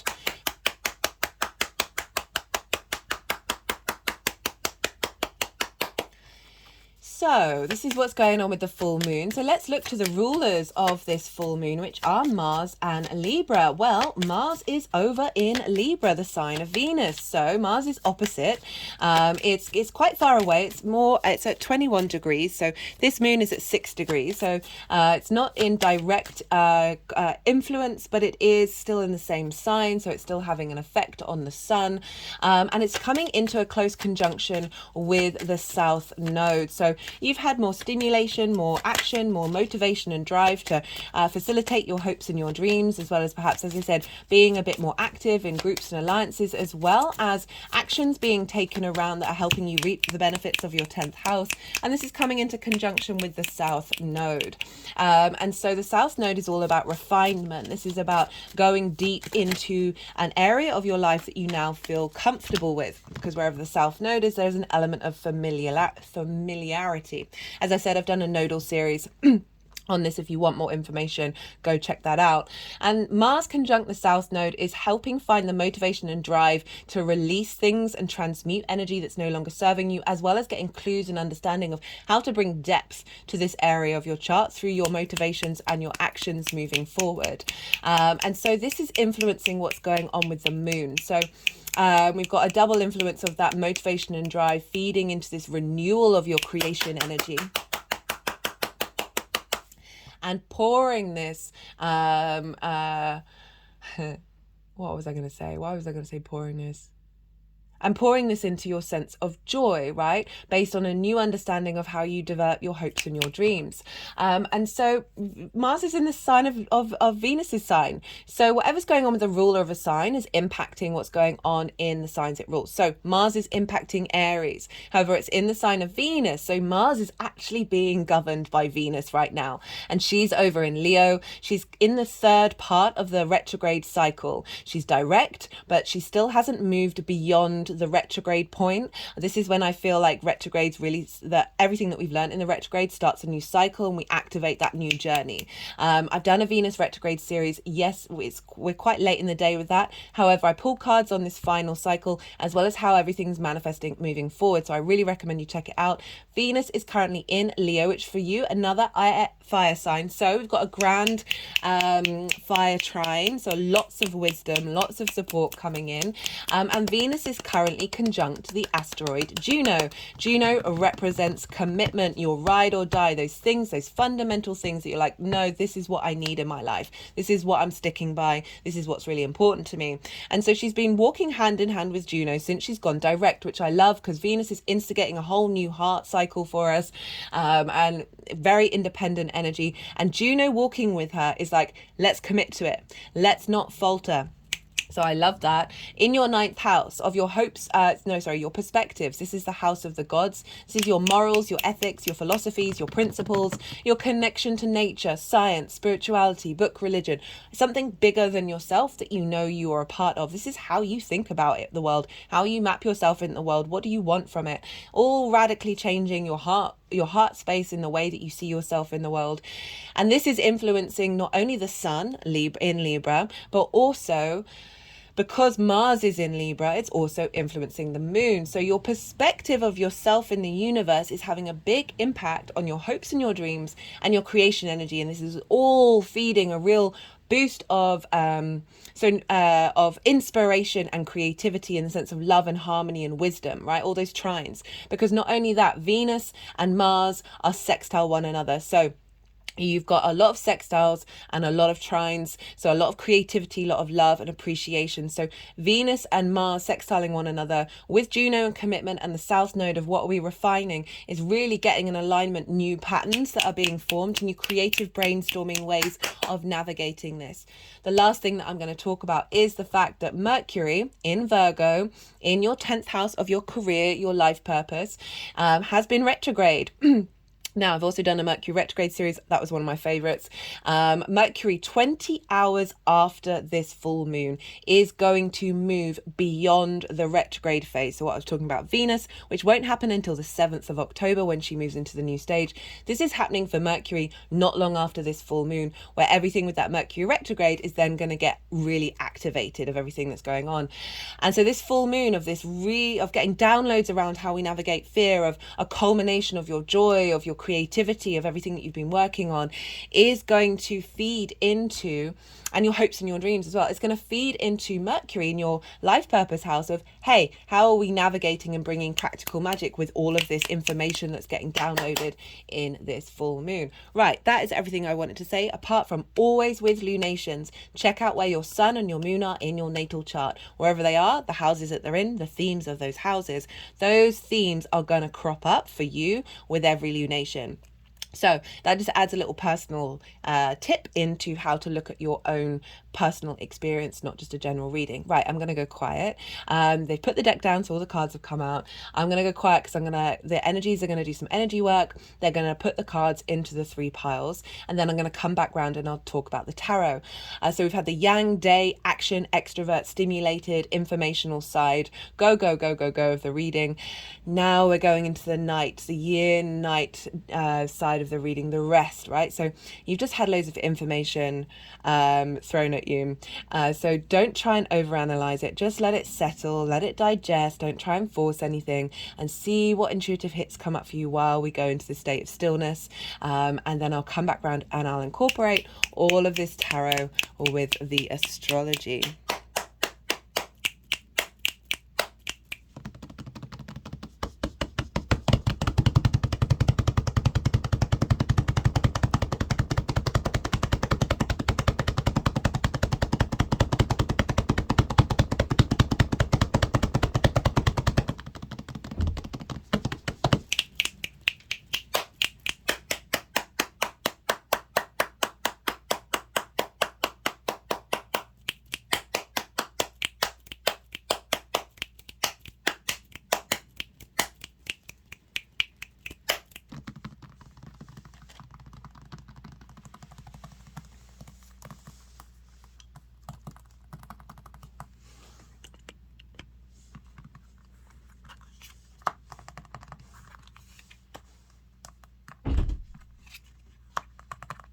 Sorry if you can hear banging. There's really intense wind happening at the moment.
Okay, Sagittarius. Right. So for the lead up to this full moon, so this is from those two new moons that happened during Aries season. We've got the Tower card, we've got the Two of Swords, and we've got the Ace of Pentacles. So this is saying that stuff's happened in your life, right? The Tower cards, this is Mars's card as well, so kind of appropriate to come up for Aries. People get really scared by the Tower card. I also link it into Uranus because it's got the lightning bolt, the sky god, because I see them as similar octane, like Uranus is a higher octane of Mars. As well as Mercury, as all of them really. This can be a really scary card, but I love this card. So you see here that all the chaos is happening at the top of the tower, right? So this is acknowledging that things have needed to be pulled down, needed to be broken up and dismantled in order to create something new that is more in alignment with your soul's frequency, right? So divine lightning bolt. The crown is falling off, which for me always feels like it's kind of similar to the death card of things that have authority over you being broken away. And you see here the roots and foundations, the foundational space is strong. Like whatever's being broken tone down whatever constructs and ideas or perhaps situations. For some of you, this could be like a creative work not necessarily working out, a re-dynamic with if you've got children, a relationship dynamic with a romance with a short-term partner. But fundamentally, they're all getting to the same point, however the connotations show up, of there have been certain ways of navigating that space, that house of joy, that haven't been working, that haven't been serving you, that haven't been fulfilling more long-term soul goals, and that these structures are being pulled down. You may have been doing this consciously, right? You may have been spending time dismantling those structures, because we got the Two of Swords. This is saying that during all of this, you have remained calm, right? You have remained in your inner space. You see here, this figure is blindfold. There's a moon. The waters is so calm. There's a sense of in this difficult situation, because often this can be like two opposing forces or just different ways of thinking and navigating and understanding these new constructs, right? By going inward and tapping into your intuition. So this figure is at like the new land, right? They've just got off the ship and now they're sitting here and they're in contemplation of like, how do I want to move forward in the new land, right? And it sometimes does take time. We do need to go inward. We do need to go, hey, a lot's going on. I don't need to necessarily react to it, but I need to take time before I decide on what my new response is going to be, my new development in the mental understanding of what is my creation energy and how does that manifest. And then we've got the Ace of Pentacles, which is saying through this journey of contemplation, there's been a deep renewal of how you feel and how you bring joy into the 3D world. Okay, so this card for me is always New Earth. And I say New Earth as it's a catch-all term. For me personally, it's not about rejecting the 3D world. This is Pentacles. This is Earth energy. This is the 3D existence. It's not about rejecting that, but finding the joy and creativity. Our souls signed up to be here, right? This place is amazing. There's just a lot of distortion going on. That's a part of the Earth school. But this is about a renewal and refreshment of 5D contemplations, 5D mentality operating in a 3D avatar, right? So we've got the mountain at the background in between that, once we move through that portal, which is just saying you have taken the steps to move through that. This is a new beginning into this journey. You may not necessarily have started engaging with it so much, but it's certainly this refreshment. You've been offered this new landscape, having gone through that contemplation. The wind is wild here. All the doors are going crazy. For the energy of this full moon itself, we've got the Seven of Swords and we've got the Chariot. Great combination. I love this Seven of Swords. It gets a bad rep. That's like trickery, deceit. But look, right? This figure... Sorry, it's a new deck and it's holographic. So I've got a light bulb there shining the ball of light on the headspace. Ooh. Oh, my head just rolled back at that one. Getting a bit of divine enlightenment come through. I'm still navigating how to move the cards. So this figure is stealing the Five of Swords. Those of you who know tarot, you know that's, for me, that's one of the most difficult cards to look at energetically.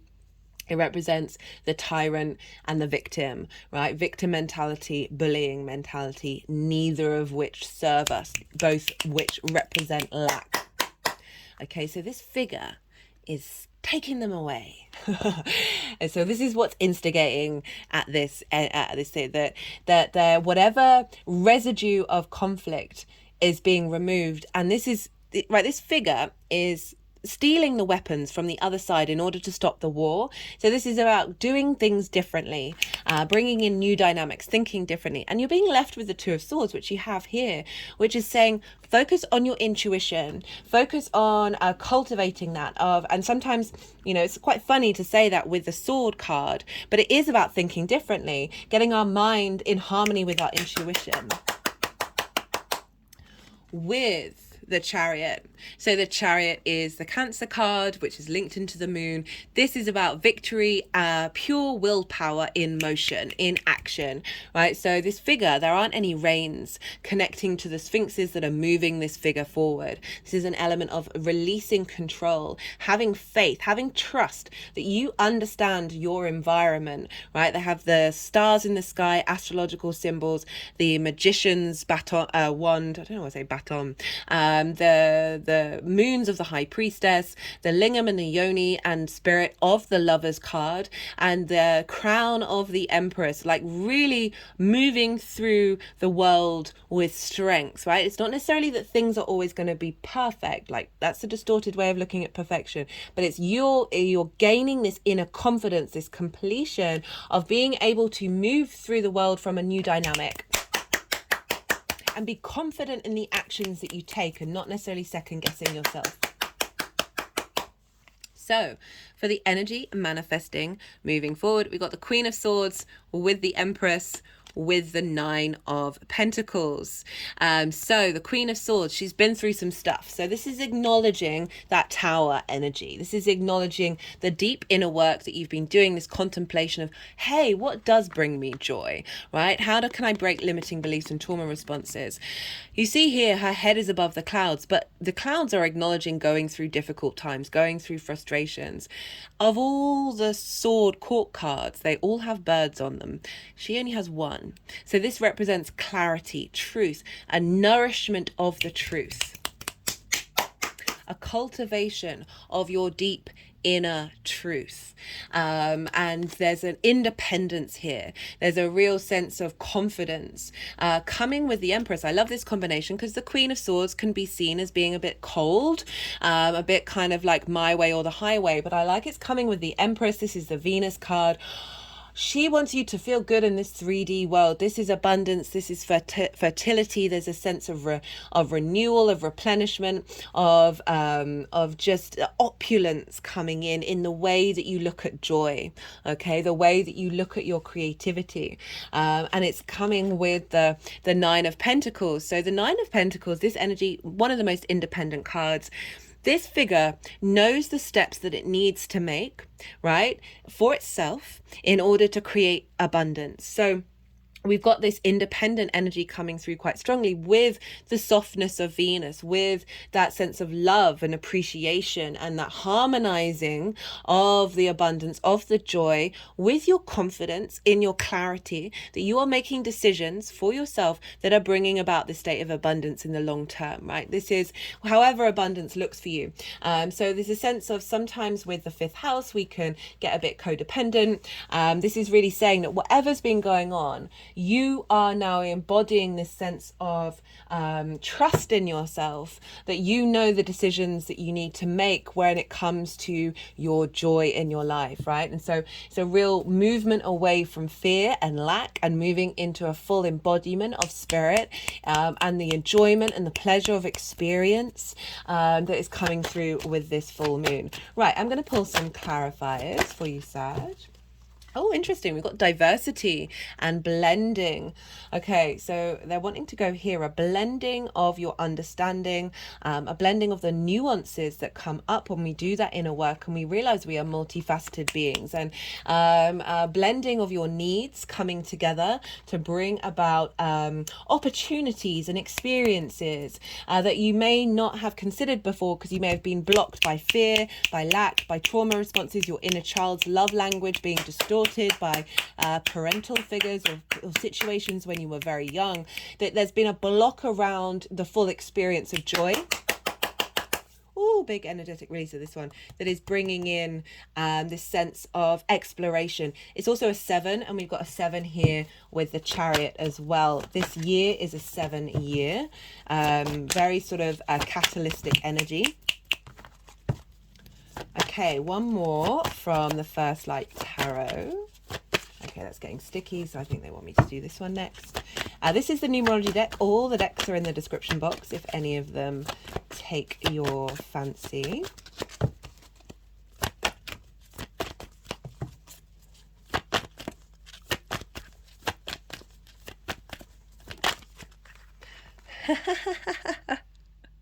Also a 7. 777. I don't need to say anything. I don't need to say anything with that, because that love is unconditional. The universe's love is unconditional. The more unconditional love that you have for yourself, the more everything opens up, because the less shame, regret, fear, lack comes in these frameworks. Oh, that's beautiful. I was going to pull another card, but that's just such a clear message for you, Sagittarius. I love this.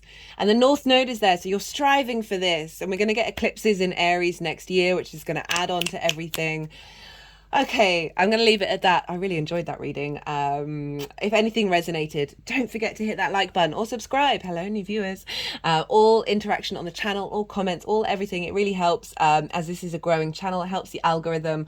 And so I really do appreciate it. All of my love to you, Sagittarius. Be good to yourself. Be good to those around you. And most importantly, be well until we meet again. Scorpio rising. How you doing, Scorpio? For those of you checking out the Scorpio energy and it doesn't fall in your first house, look to the house that it does fall in your natal chart and apply the themes of that house to the messages that come through. It's as if that Scorpio energy, with all the connotations of your natal chart, have now moved to the first house. Take what resonates, leave what doesn't, regardless of whether Scorpio is your rising sign or not. Scorpio and Aries energy are what's called in conjunct. So there's 3 main things that the signs can have in common. We've got the yin yang energy, the day night energy. That's the sort of baseline nature, then the element, then the modality. So Scorpio, you are fixed water, yin, night in nature. Aries is cardinal. Aries is cardinal. Okay, the energy, I've just got a lot of energy in my body right now with this card. Bit of an energy release there. Aries is cardinal, fire, and yang, day in nature. So with an in conjunct, it's like 6 different energies trying to get on board with one another. And it can be a bit frustrating. It can be a bit crossed wires. Can take a little bit more hard work than some other aspects.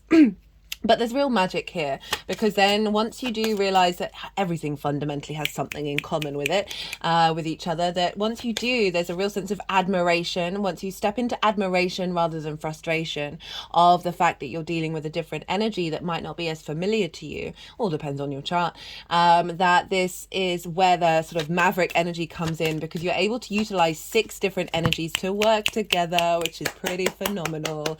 Human beings traditionally not great at multitasking. I always look at this as like, I don't know if you did this as a kid, might be showing my age, before phones, guys. That would hop on one leg, move your hand around in a circle on your belly, and pat your head with your other hand, right? Some kids were really good at this. I struggled. And that but once you get that going, you're creating new neural pathways. I've noticed a lot of things about quantum movements in feeds. I keep meaning to tap into it, because they're doing lots of different things that kind of seem like they might be counterintuitive, but actually in flow, that help activate brains. So this is how I kind of look at the in conjunct. So for Scorpio rising, this is in your 6th house. This is the house of work, health, and routines. This is how the lens in which you embody your work, right? How you go about your work. And how you take care of your health and how you take care of your routines. So those are the major themes cropping up around this full moon for Scorpio rising. I am pulling cards for 3 piles. The first pile is the lead up to this full moon, and this is not only from the Virgo new moon, and there are themes linked into these 2 together, but also from the 2 Aries new moons that we had in Aries season, one of which was a hybrid eclipse. I talk a lot about this in the collective reading. I really recommend it, because of had these 2 new moons. So there's a lot of themes that are being completed, and I say completed loosely because it's just one part of a stage until we go into the next stage. It's not like absolutely everything is going to be completed, although there can be elements of that coming through. So that collective reading, a lot of themes came up, mainly around fear, right? Of sitting with fear and then understanding and navigating a new way of working with it. Because Aries energy is can be very fearless. It's not about being, it's not about not having fear, but acknowledging the tool that it is, right? It's a delusion, it's an illusion, it's a distortion and a lie away from love, right? Away from abundance. It represents a lack energy. However, it's an amazing tool of whenever these fears do crop up, it's letting you know, hey, look over there, it's a delusion. Look over there, it's a lie. And help you go, and the more that we do that, the more we integrate that. Right, so that was, so we've got a big full moon. Oh, that's a bit too many cards.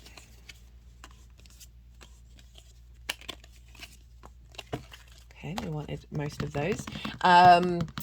So that's the first pile of the lead up to this full moon. The second pile is the energy of the moon itself that's coming down for you. It could be linked into what's happening around that full moon, but I like to focus on, so these are portals, right? So we're getting downloads, and our unconscious mind is getting a download from the sun. And so this is, as well as the unconscious space being in harmony with the sun and strengthening of our intuition. So we're getting downloads around this time. It's seeing what energy is going to be instilled in this full moon for you. And then the third part is, how is this energy manifesting moving forward, not only to the Libra new moon, which will be an eclipse. I can't remember if I've mentioned that this isn't an eclipse. Sorry, this is the third video in a row. Scorpio, I do try and keep on board with things like that, but with all the channeling, like, information just drops out of my head. So not only that Libra, which is an eclipse, but the new moon in Aries that will happen next year. If I didn't say it already, this is not an eclipse. I said it in the introduction of the main introduction. This is far away from the nodes. Actually, I don't think I've said it. So it's not an actual eclipse, right? Although it is still in the same sign as the North Node, and the North Node exaggerates things, so it is a bit different from a full moon that isn't with the nodes. However, it is not an actual eclipse happening here. Right, so those are the three piles. Let's go back to talking about the full moon itself. So this is happening in your fifth house, a completion, a sense of endings, but also information to help us take us into the new part of the cycle. So I often find that full moons can show up in three main ways. Doesn't always have to happen, can only be one, maybe two, maybe all three at once. Now, the first one is getting triggered. Something happening when you blow up, right? So often police stations, schools, hospitals get really rowdy around full moons, because the moon is at its fullest. All the light of us, the sun, the cognitive, conscious mind, the vision, the purpose, the animation, the vitality is shining all of its light on our unconscious space.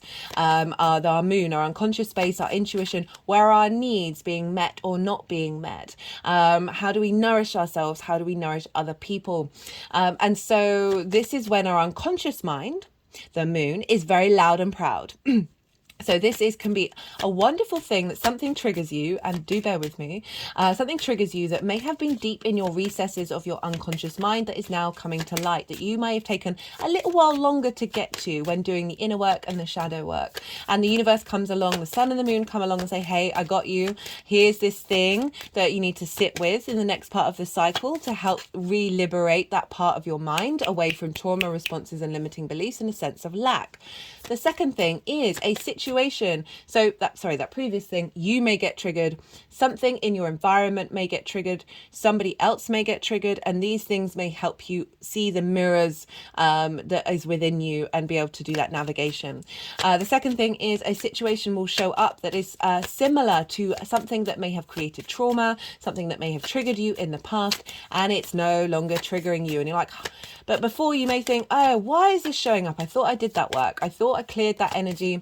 Now, like a lot of the time we do inner work, shadow work, it can be mostly mental, right? It's quite easy to do that. I mean, I say easy, but that we actually need a more holistic integration of trauma. And I love how this has become so much more popular in the collective. It brings my heart so much joy, that we need to integrate the mental body, the spiritual body, the emotional body, and for me, most importantly, I find is the physical body. So you find yourself physically in a situation that previously triggered you, and your body goes, I feel safe. I've completed this. This is no longer affecting me in the way that it used to. And this really helps highlight the journey that we've been on. And it's such a wonderful gift, even if it can be really frustrating at the time. I had that at the Pisces full moon, wasn't expecting it. But it really helped me release an old cycle, or acknowledge that that old cycle didn't bother me. I spent so during that situation, I won't go into the details, but during that situation at the time, I felt very zen, very calm, even though it was kind of like a what the fuck moment. But a couple of days later, after I was outside of that environment, I was home. I processed a lot of grief and a lot of anger, a lot of frustration came up, and I really honored that experience rather than trying to shame it. And I let it all come out of me. And I really feel like I've closed a chapter on that. And I've seen that repeatedly, where it's an acknowledgement of a contract that's over, right? That particular contract is done. And you're integrating that in a 3D level. So the third thing is a celebration, and the energies have got very excited every time I've got to the third option, which I love, which I really appreciate. So a celebration, or an honoring of everything that you've been doing, a feeling good about yourself, an integration of the unconscious and conscious mind into a balance. I also very much feel like we're getting a lot of downloads for this full moon that help us navigate a new perspective around fear, and therefore that gives us more ability to be more autonomous and experience life for the joy of it, right? That's very Aries energy, experiencing from your own space, right? That sense of autonomy. You are who you are, and that is not going to get affected by a sense of lack, right? Which is fear. So these three things can show up, and for you it's in your 6th house of work, health and routines. Oh, I forgot to move this down a bit. Work, health and routines. So a completion of a cycle of understanding what work means for you and how you embody your work. A completion of a cycle perhaps linked into a physical health problem. That could be for some of you, because the 6th house is more physical health. We'll talk about the 12th house where Libra is, which is more mental health, in a moment, as well as routines of a completion and a reward around the routines that you've put in, and bringing in a new dynamic to help accentuate whatever it is that you've been working on over the last 6 months in the next cycle. Also a release of old limiting beliefs and trauma responses around your understanding of how you work and what work means to you. A re-navigation of connecting to your physical body, moving away from fear, because fear, right, inflammation basically causes most of diseases. It should be known by everybody now, but I guess certain health industries and practices don't necessarily want us to know that. That our mental state, the way that we engage in the world, unfortunately, we have to take agency over the impact that the way that our unconscious space and the way that we move through the world has an impact on our health. This is why I like doing Qigong or Tai Chi is a wonderful practice, because it's clearing the energetic body, which is then clearing stagnant energy that is causing then the physical response from the root of that. So that might be something you want to start practicing. I know I should do. I've got back into yoga, but I really want to get into Qigong, because it is, every time I've done it, I'm just like, that's magic, right? I've watched a lot of Qigong masters. They glow. They look like balls of light. It's ridiculous. Right. So, as I said, like a culmination of clearing out of a lot of energy, and also a culmination and a celebration, and perhaps a recognition of the way that you work. Either on a personal level, like you being able to acknowledge the gift that you have in the way that you express yourself through the way that you work. as well as the outside world doing that. So let's look to where the sun is. So the sun is over in Libra in your 12th house, Scorpio. The 12th house is the hidden house, the house of mysteries. This is often a place where sort of mental anguish happens. So whereas the 6th house is more physical things, the 12th house is mental pressures and issues, right? Anxiety, depression, all of those sorts of things. The 12th house is this hidden house, like behind the scenes. It's also linked into magic, right? So the trauma responses and limiting beliefs that create that anxiety and create that depression. Underneath all of that is your soul and your soul's magic, and that's where a lot of the 12th house energy comes from. And it's also a place of perhaps going a bit more inward and spending a bit more time contemplating yourself when we've got the sun there. The sun is shining an illumination on that which is hidden. Okay, so there's more focus, there's more clarity, there's more animation and vitality of you being able to tackle perhaps difficult things in your 12th house. We've also got the South Node there, which I will talk about. There is a nodal transit series that I've done in Aries and Libra. There's a playlist. It's really easy to access because this isn't an eclipse, but the Libra one will be.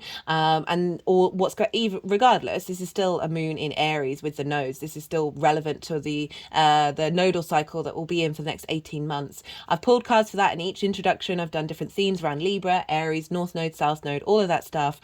And I've also added into it the 2 new moons in Aries and that full moon in Libra that we had in the lead up to this shift, which I felt like gave a lot of information to help us navigate this nodal cycle. So if you've got the time, what you want to look into that, do go check that out. It is an 18th month cycle, but our first eclipse in the signs with Libra and Aries is that Libra new moon that is happening in a couple of weeks. Right, so the 12th house where the sun is. Often we find with full moons, something's going to crop up in where the sun is, because the sun is shining a light on that area of your chart that helps you understand that which is being completed, helps you understand the fruition of your journey and where you have come from.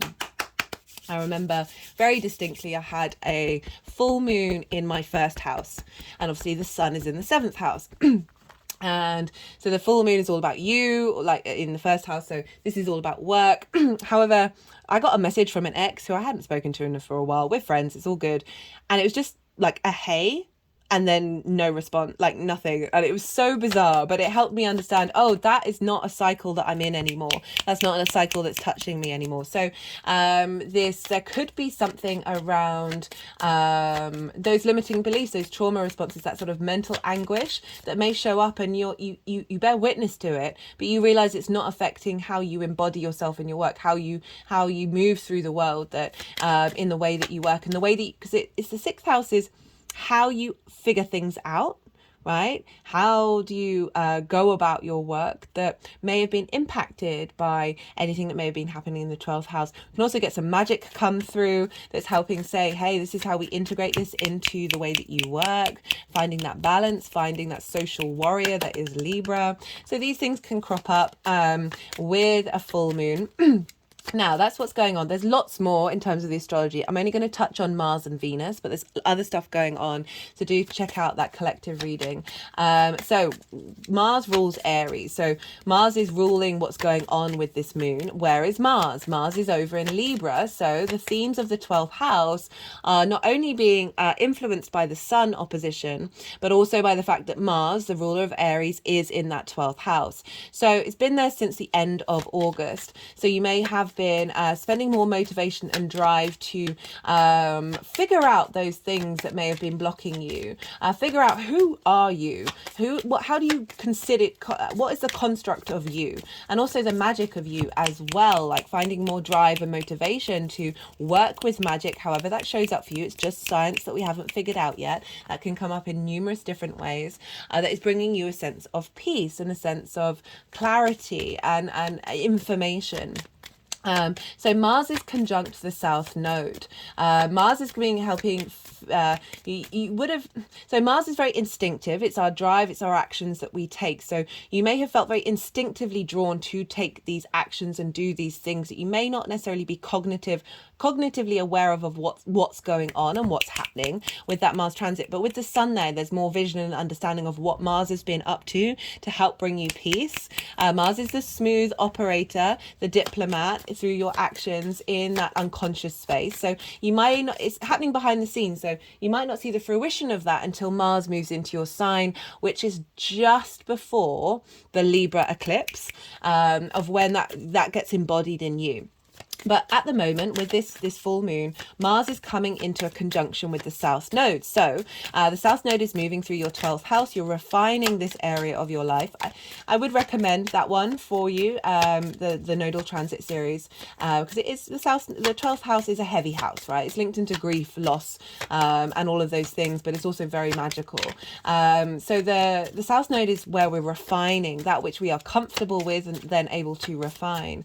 And Mars is coming up to this conjunction at this full moon of getting downloads around limiting beliefs that are blocking you, as well as the refinement of your magic that is then being able to be brought into the way that you work.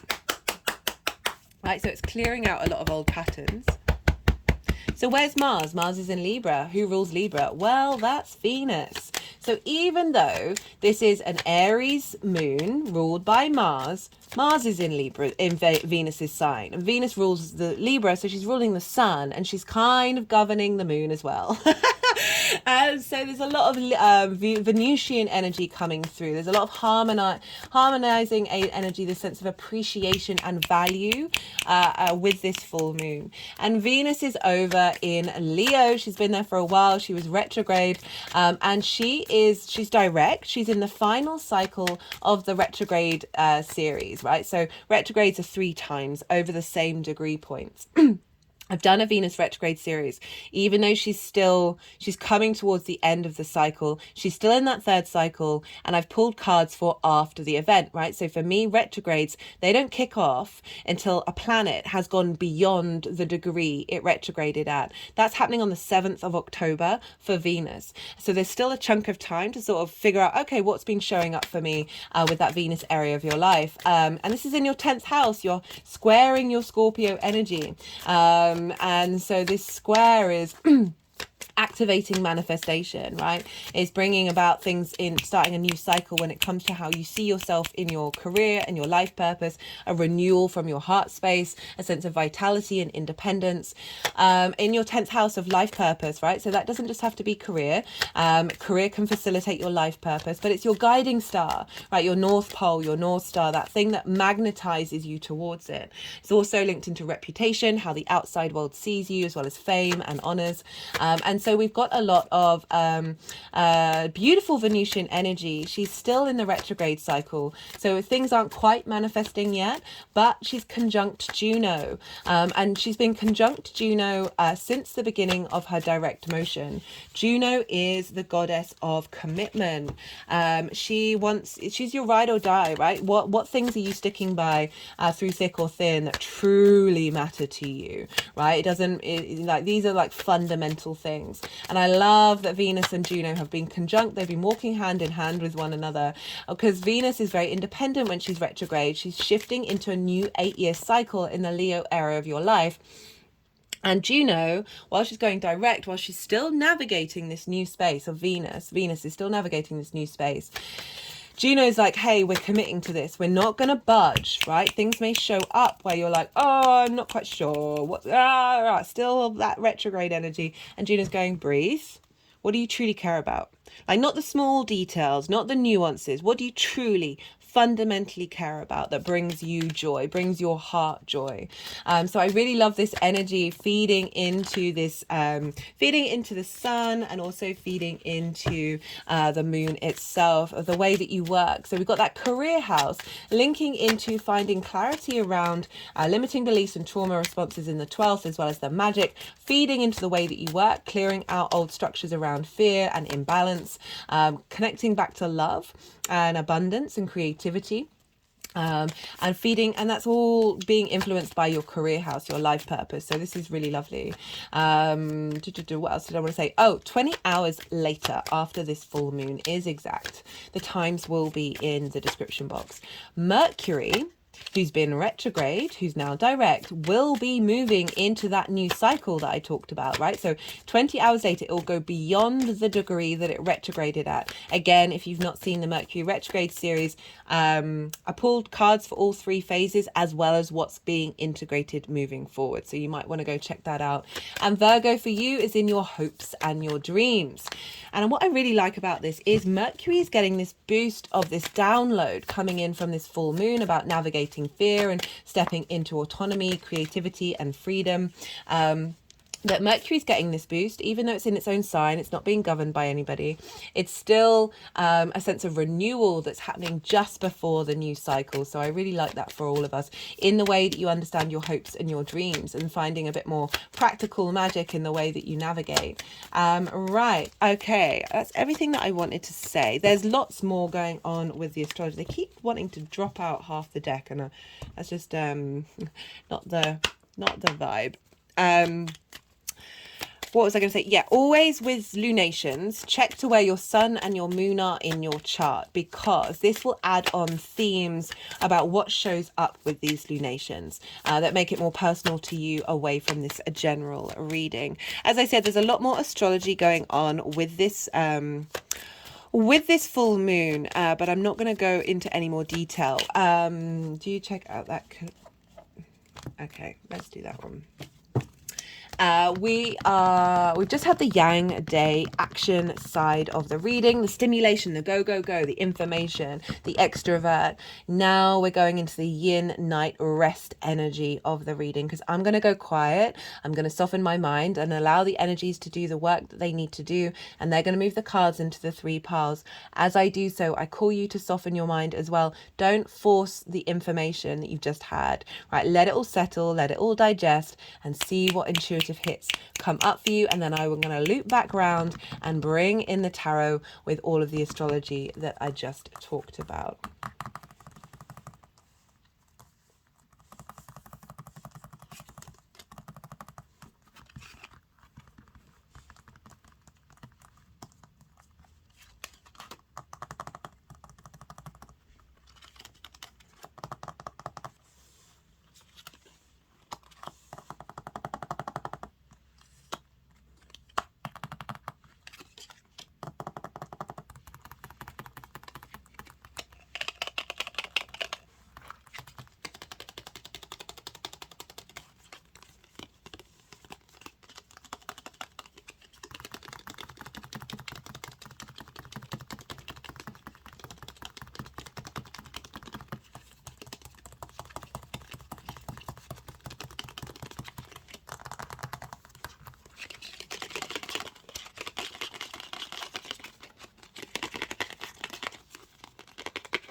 Okay, Scorpio.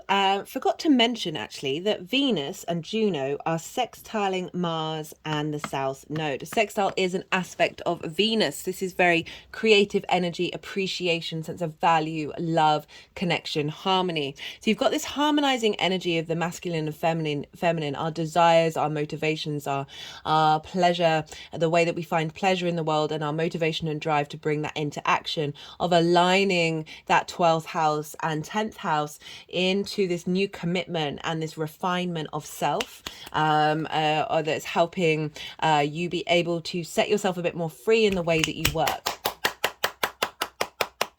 Okay, so energy leading up to this full moon. We've got a fair amount of cards here. We've got so this is not only from that Virgo new moon, a little boost of that, but mostly from the 2 new moons in Aries, right? So we've got the 4 of Cups. We have, oh, where did that go? Oh, the Knight of Swords, the 10 of Wands, with the Hermit and the Hanged Man. So this is a really interesting combination. A lot of the readings actually have had this sort of difficult things show up, and then contemplative cards, not necessarily taking action on it, but really working with it over the last 6 months. We've got the 4 of Cups. This is...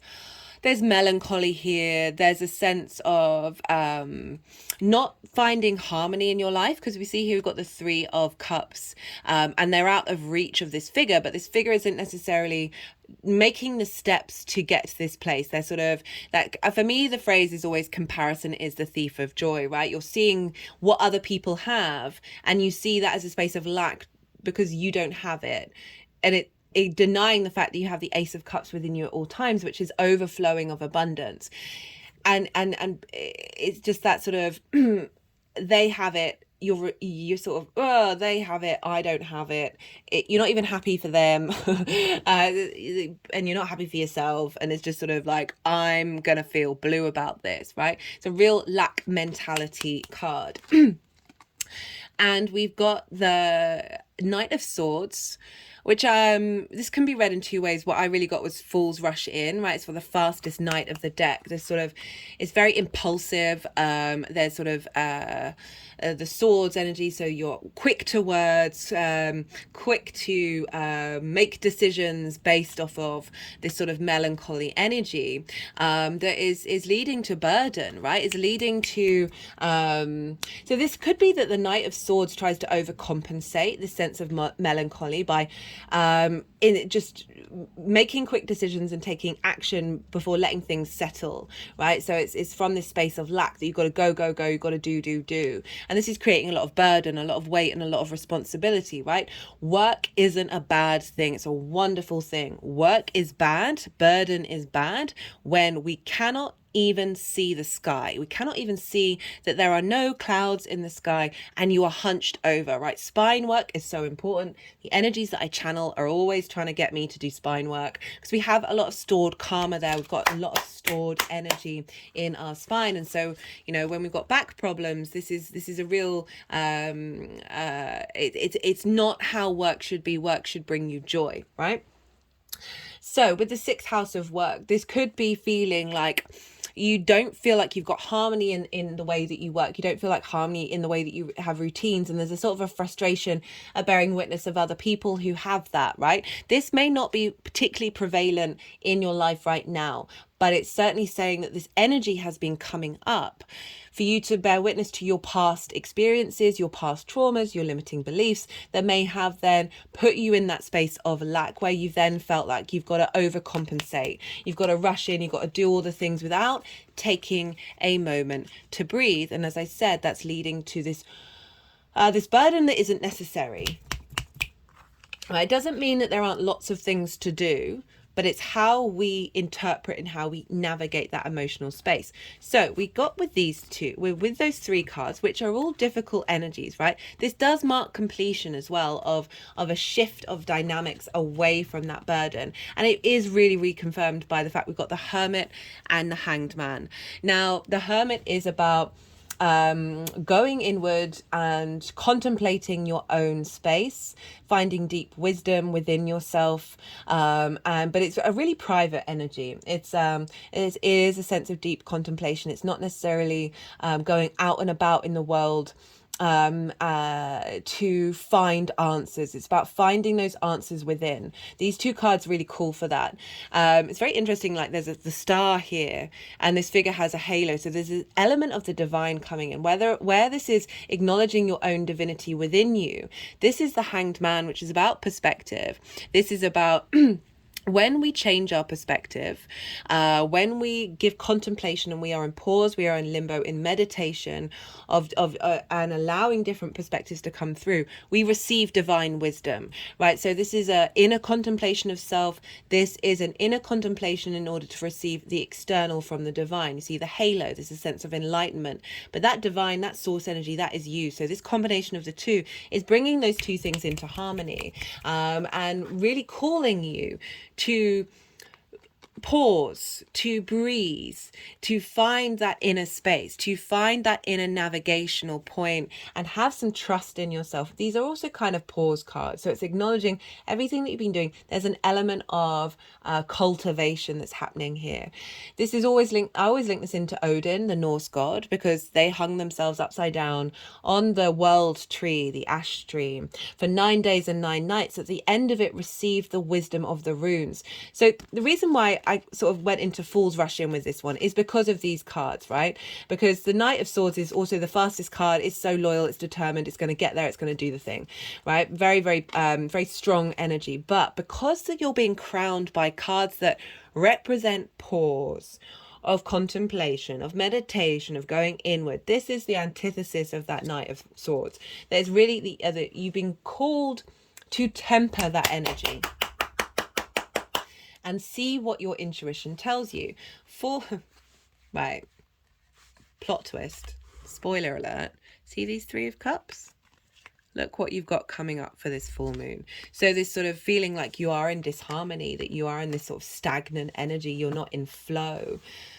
Oh, there's a shift coming. So for the energy of the moon itself, we've got the Chariot, we've got the 3 of Cups crowned with the Ace of Swords. So having done the work, this is an acknowledgement of the downloads that are coming through, the sense of completion that's coming up with the Chariot. This is the moon, the Cancer card. This is about willpower. So this is about knowing you have an understanding of your resources, both external and internal, that allow you to move through the world without controlling it, right? So this card's come up a fair amount, and it's making me think about the Virgo new moon, which was don't micromanage the universe. Allow a sense of surrender to come in, and allow that sort of trust in yourself, in the universe, that it will provide, it will create an environment for you to thrive in. Because we've got the 2 sphinxes here that aren't being governed by reins. So this figure isn't controlling the where it's going, but it is confident that it has all the resources it needs in order to thrive in what it's doing. There's a sense of wherever you are safe, being downloaded with the 3 of Cups, right? So there's this flow, this harmony of being with like-minded people. This could be an acknowledgement of the work that you're doing and the people that you surround yourself in, the way that you work. You're being matched with that, with the universe, right? There's a sense of appreciation for the work that you've done, for the drive that you have, but also just generally bringing more flow between your work, your health, and your routines. That is not a burden, not a weight. There's a lightness to the 3 of Cups, an emotional joy coming in with the Ace of Swords. So this is a renewal of clarity, right? So this is kind of bringing in that Libra energy, which is an air sign. This is a renewal. This is a sense of seeing things clearly, seeing through distortions. I talked in the collective reading about how I feel like we could be giving downloads to help integrate our understanding of what fear is and how to navigate that and see the truth in it. There's mountains in the background. It represents a higher perspective, but there's a renewal in your perhaps your unconscious mind. There's a refreshment that is facilitating you to fully embody your physical reality. You know how I was talking about how that 12th house can represent limiting beliefs, but also magic, and incorporating magic into your work, right? And then we get the Magician show up, which is the Mercury card, which is also doing a sort of renewal of your hopes and your dreams. We've got the 3 of Wands, the King of Cups, and the Magician. Love this combination. This is an Aries card. It's either Mars or the Sun. I can't quite remember. And this is saying, this is the energy manifesting moving forward. So you've gone through this transition phase. You're integrating new energy. And this is really giving you a space of confidence. So this figure figure is on the higher ground. They know they are, right? It's not the Seven of Wands that doesn't know that it's on the higher ground. This figure knows, right? It's in the cloak of courage, the heart space, and diversity. There's a real sense of strength. The arm is in armor. It is protected. It is holding the Ace of Wands, acknowledging the journey that you've been on, the Two of Wands, of getting the lay of the land and starting a new journey. These ships are going outward. There is a sense of dominion, of knowing who you are and how you move forward. With the King of Cups, emotional control, right? So much of that anxiety, those limiting beliefs, those trauma responses in the 12th house can impact our emotional space and distort our ability to take action, right? Kings take action, having received the wisdom, the depth, the nourishment of the queens. They are able to take autonomous or sovereign actions that are fully embodied in their expression of their element. This is a water sign. This is emotions. This is intuition. This is creativity. So this figure you see in the background, there is a sea monster and a ship. And, you know, one way of looking at it is this sea monster is about to go and pounce on this ship. There's also really rocky waves. And look at the king. The king's just hanging out on this, what looks like a stone throne on the ocean. Not bothered is able to, there's a sense of maturity about understanding how our emotions flow through us, and not letting them control, rather than using them as a resource, as a source of activation to instigate creativity, to trust in your intuition. And we've got it with the Magician, right? So very powerful card to end on. These are both action. These are all action cards, right? Admittedly, this one's come to a place of a deeper understanding. They're not necessarily taking the action the ships are, but it's acknowledging that action has taken place. These are both action cards rather than this contemplative energy that we've got here. There's a real shift of dynamic happening with this full moon. They're saying you've got all the resources you need, right? The Magician is one of the two cards that has the infinity symbol, and this is about balance and knowing the ebb and flow of your environment and how you have the capacity to tap into it, and knowing which bit to use, which more like adding things into a stew, like how to create magic. We've got all the different the suits of the tarot, of bringing all the elements together in order to apply your manifestation into the world and be the magician. Be the magician in the way that you work. You're sharing your understanding of magic. You're bringing manifestation frequencies into the way that you work, the way that you take care of yourself, and the routines that you put into place. There's a real sense of knowing what's been blocking you, clearing that out, and then being able to make definitive action that is bringing about a state of facilitation. Right, let's pull some clarification cards for you, Scorpio. Let's see what wants to come through from the numerology deck for the Aries full moon for Scorpio.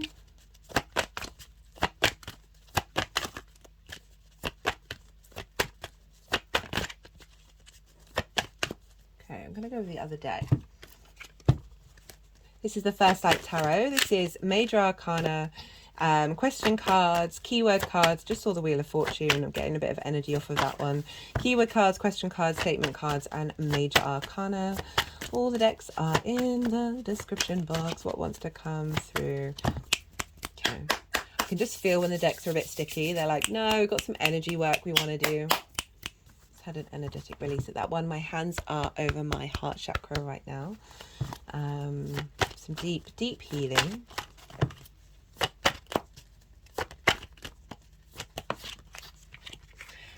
We've got the Chariot again. Drive, determination, ambition, emotional control. Okay, so that's so funny. This is what's being instigated, right?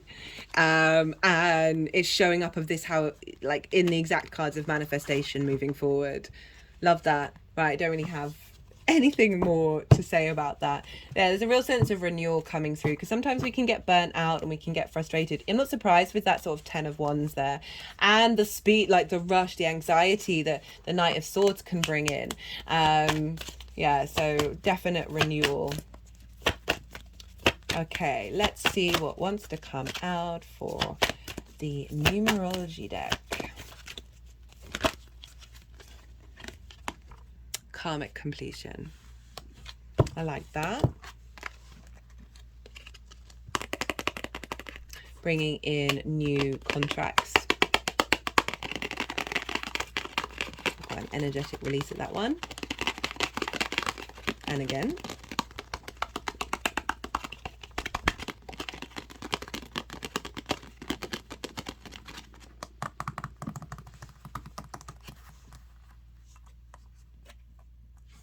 Well, that's nice to know, isn't it, Scorpio? I'm going to do one more card because that's coming up in the past energy. Let's see what's coming up in the future energy. Flying out. Manifestation. Oh, goodness me, Scorpio. Love this. Love this for you. I'm going to leave it at that. That was a very clear message coming up. I really enjoyed that one. I hope this resonated. I really do. If it did, don't forget to hit that like button. All the interaction on the channel is greatly appreciated. This is a growing channel, so it really helps the algorithm. But regardless of that, be good to yourself, Scorpio. Be good to those around you, and most importantly, be well until we meet again.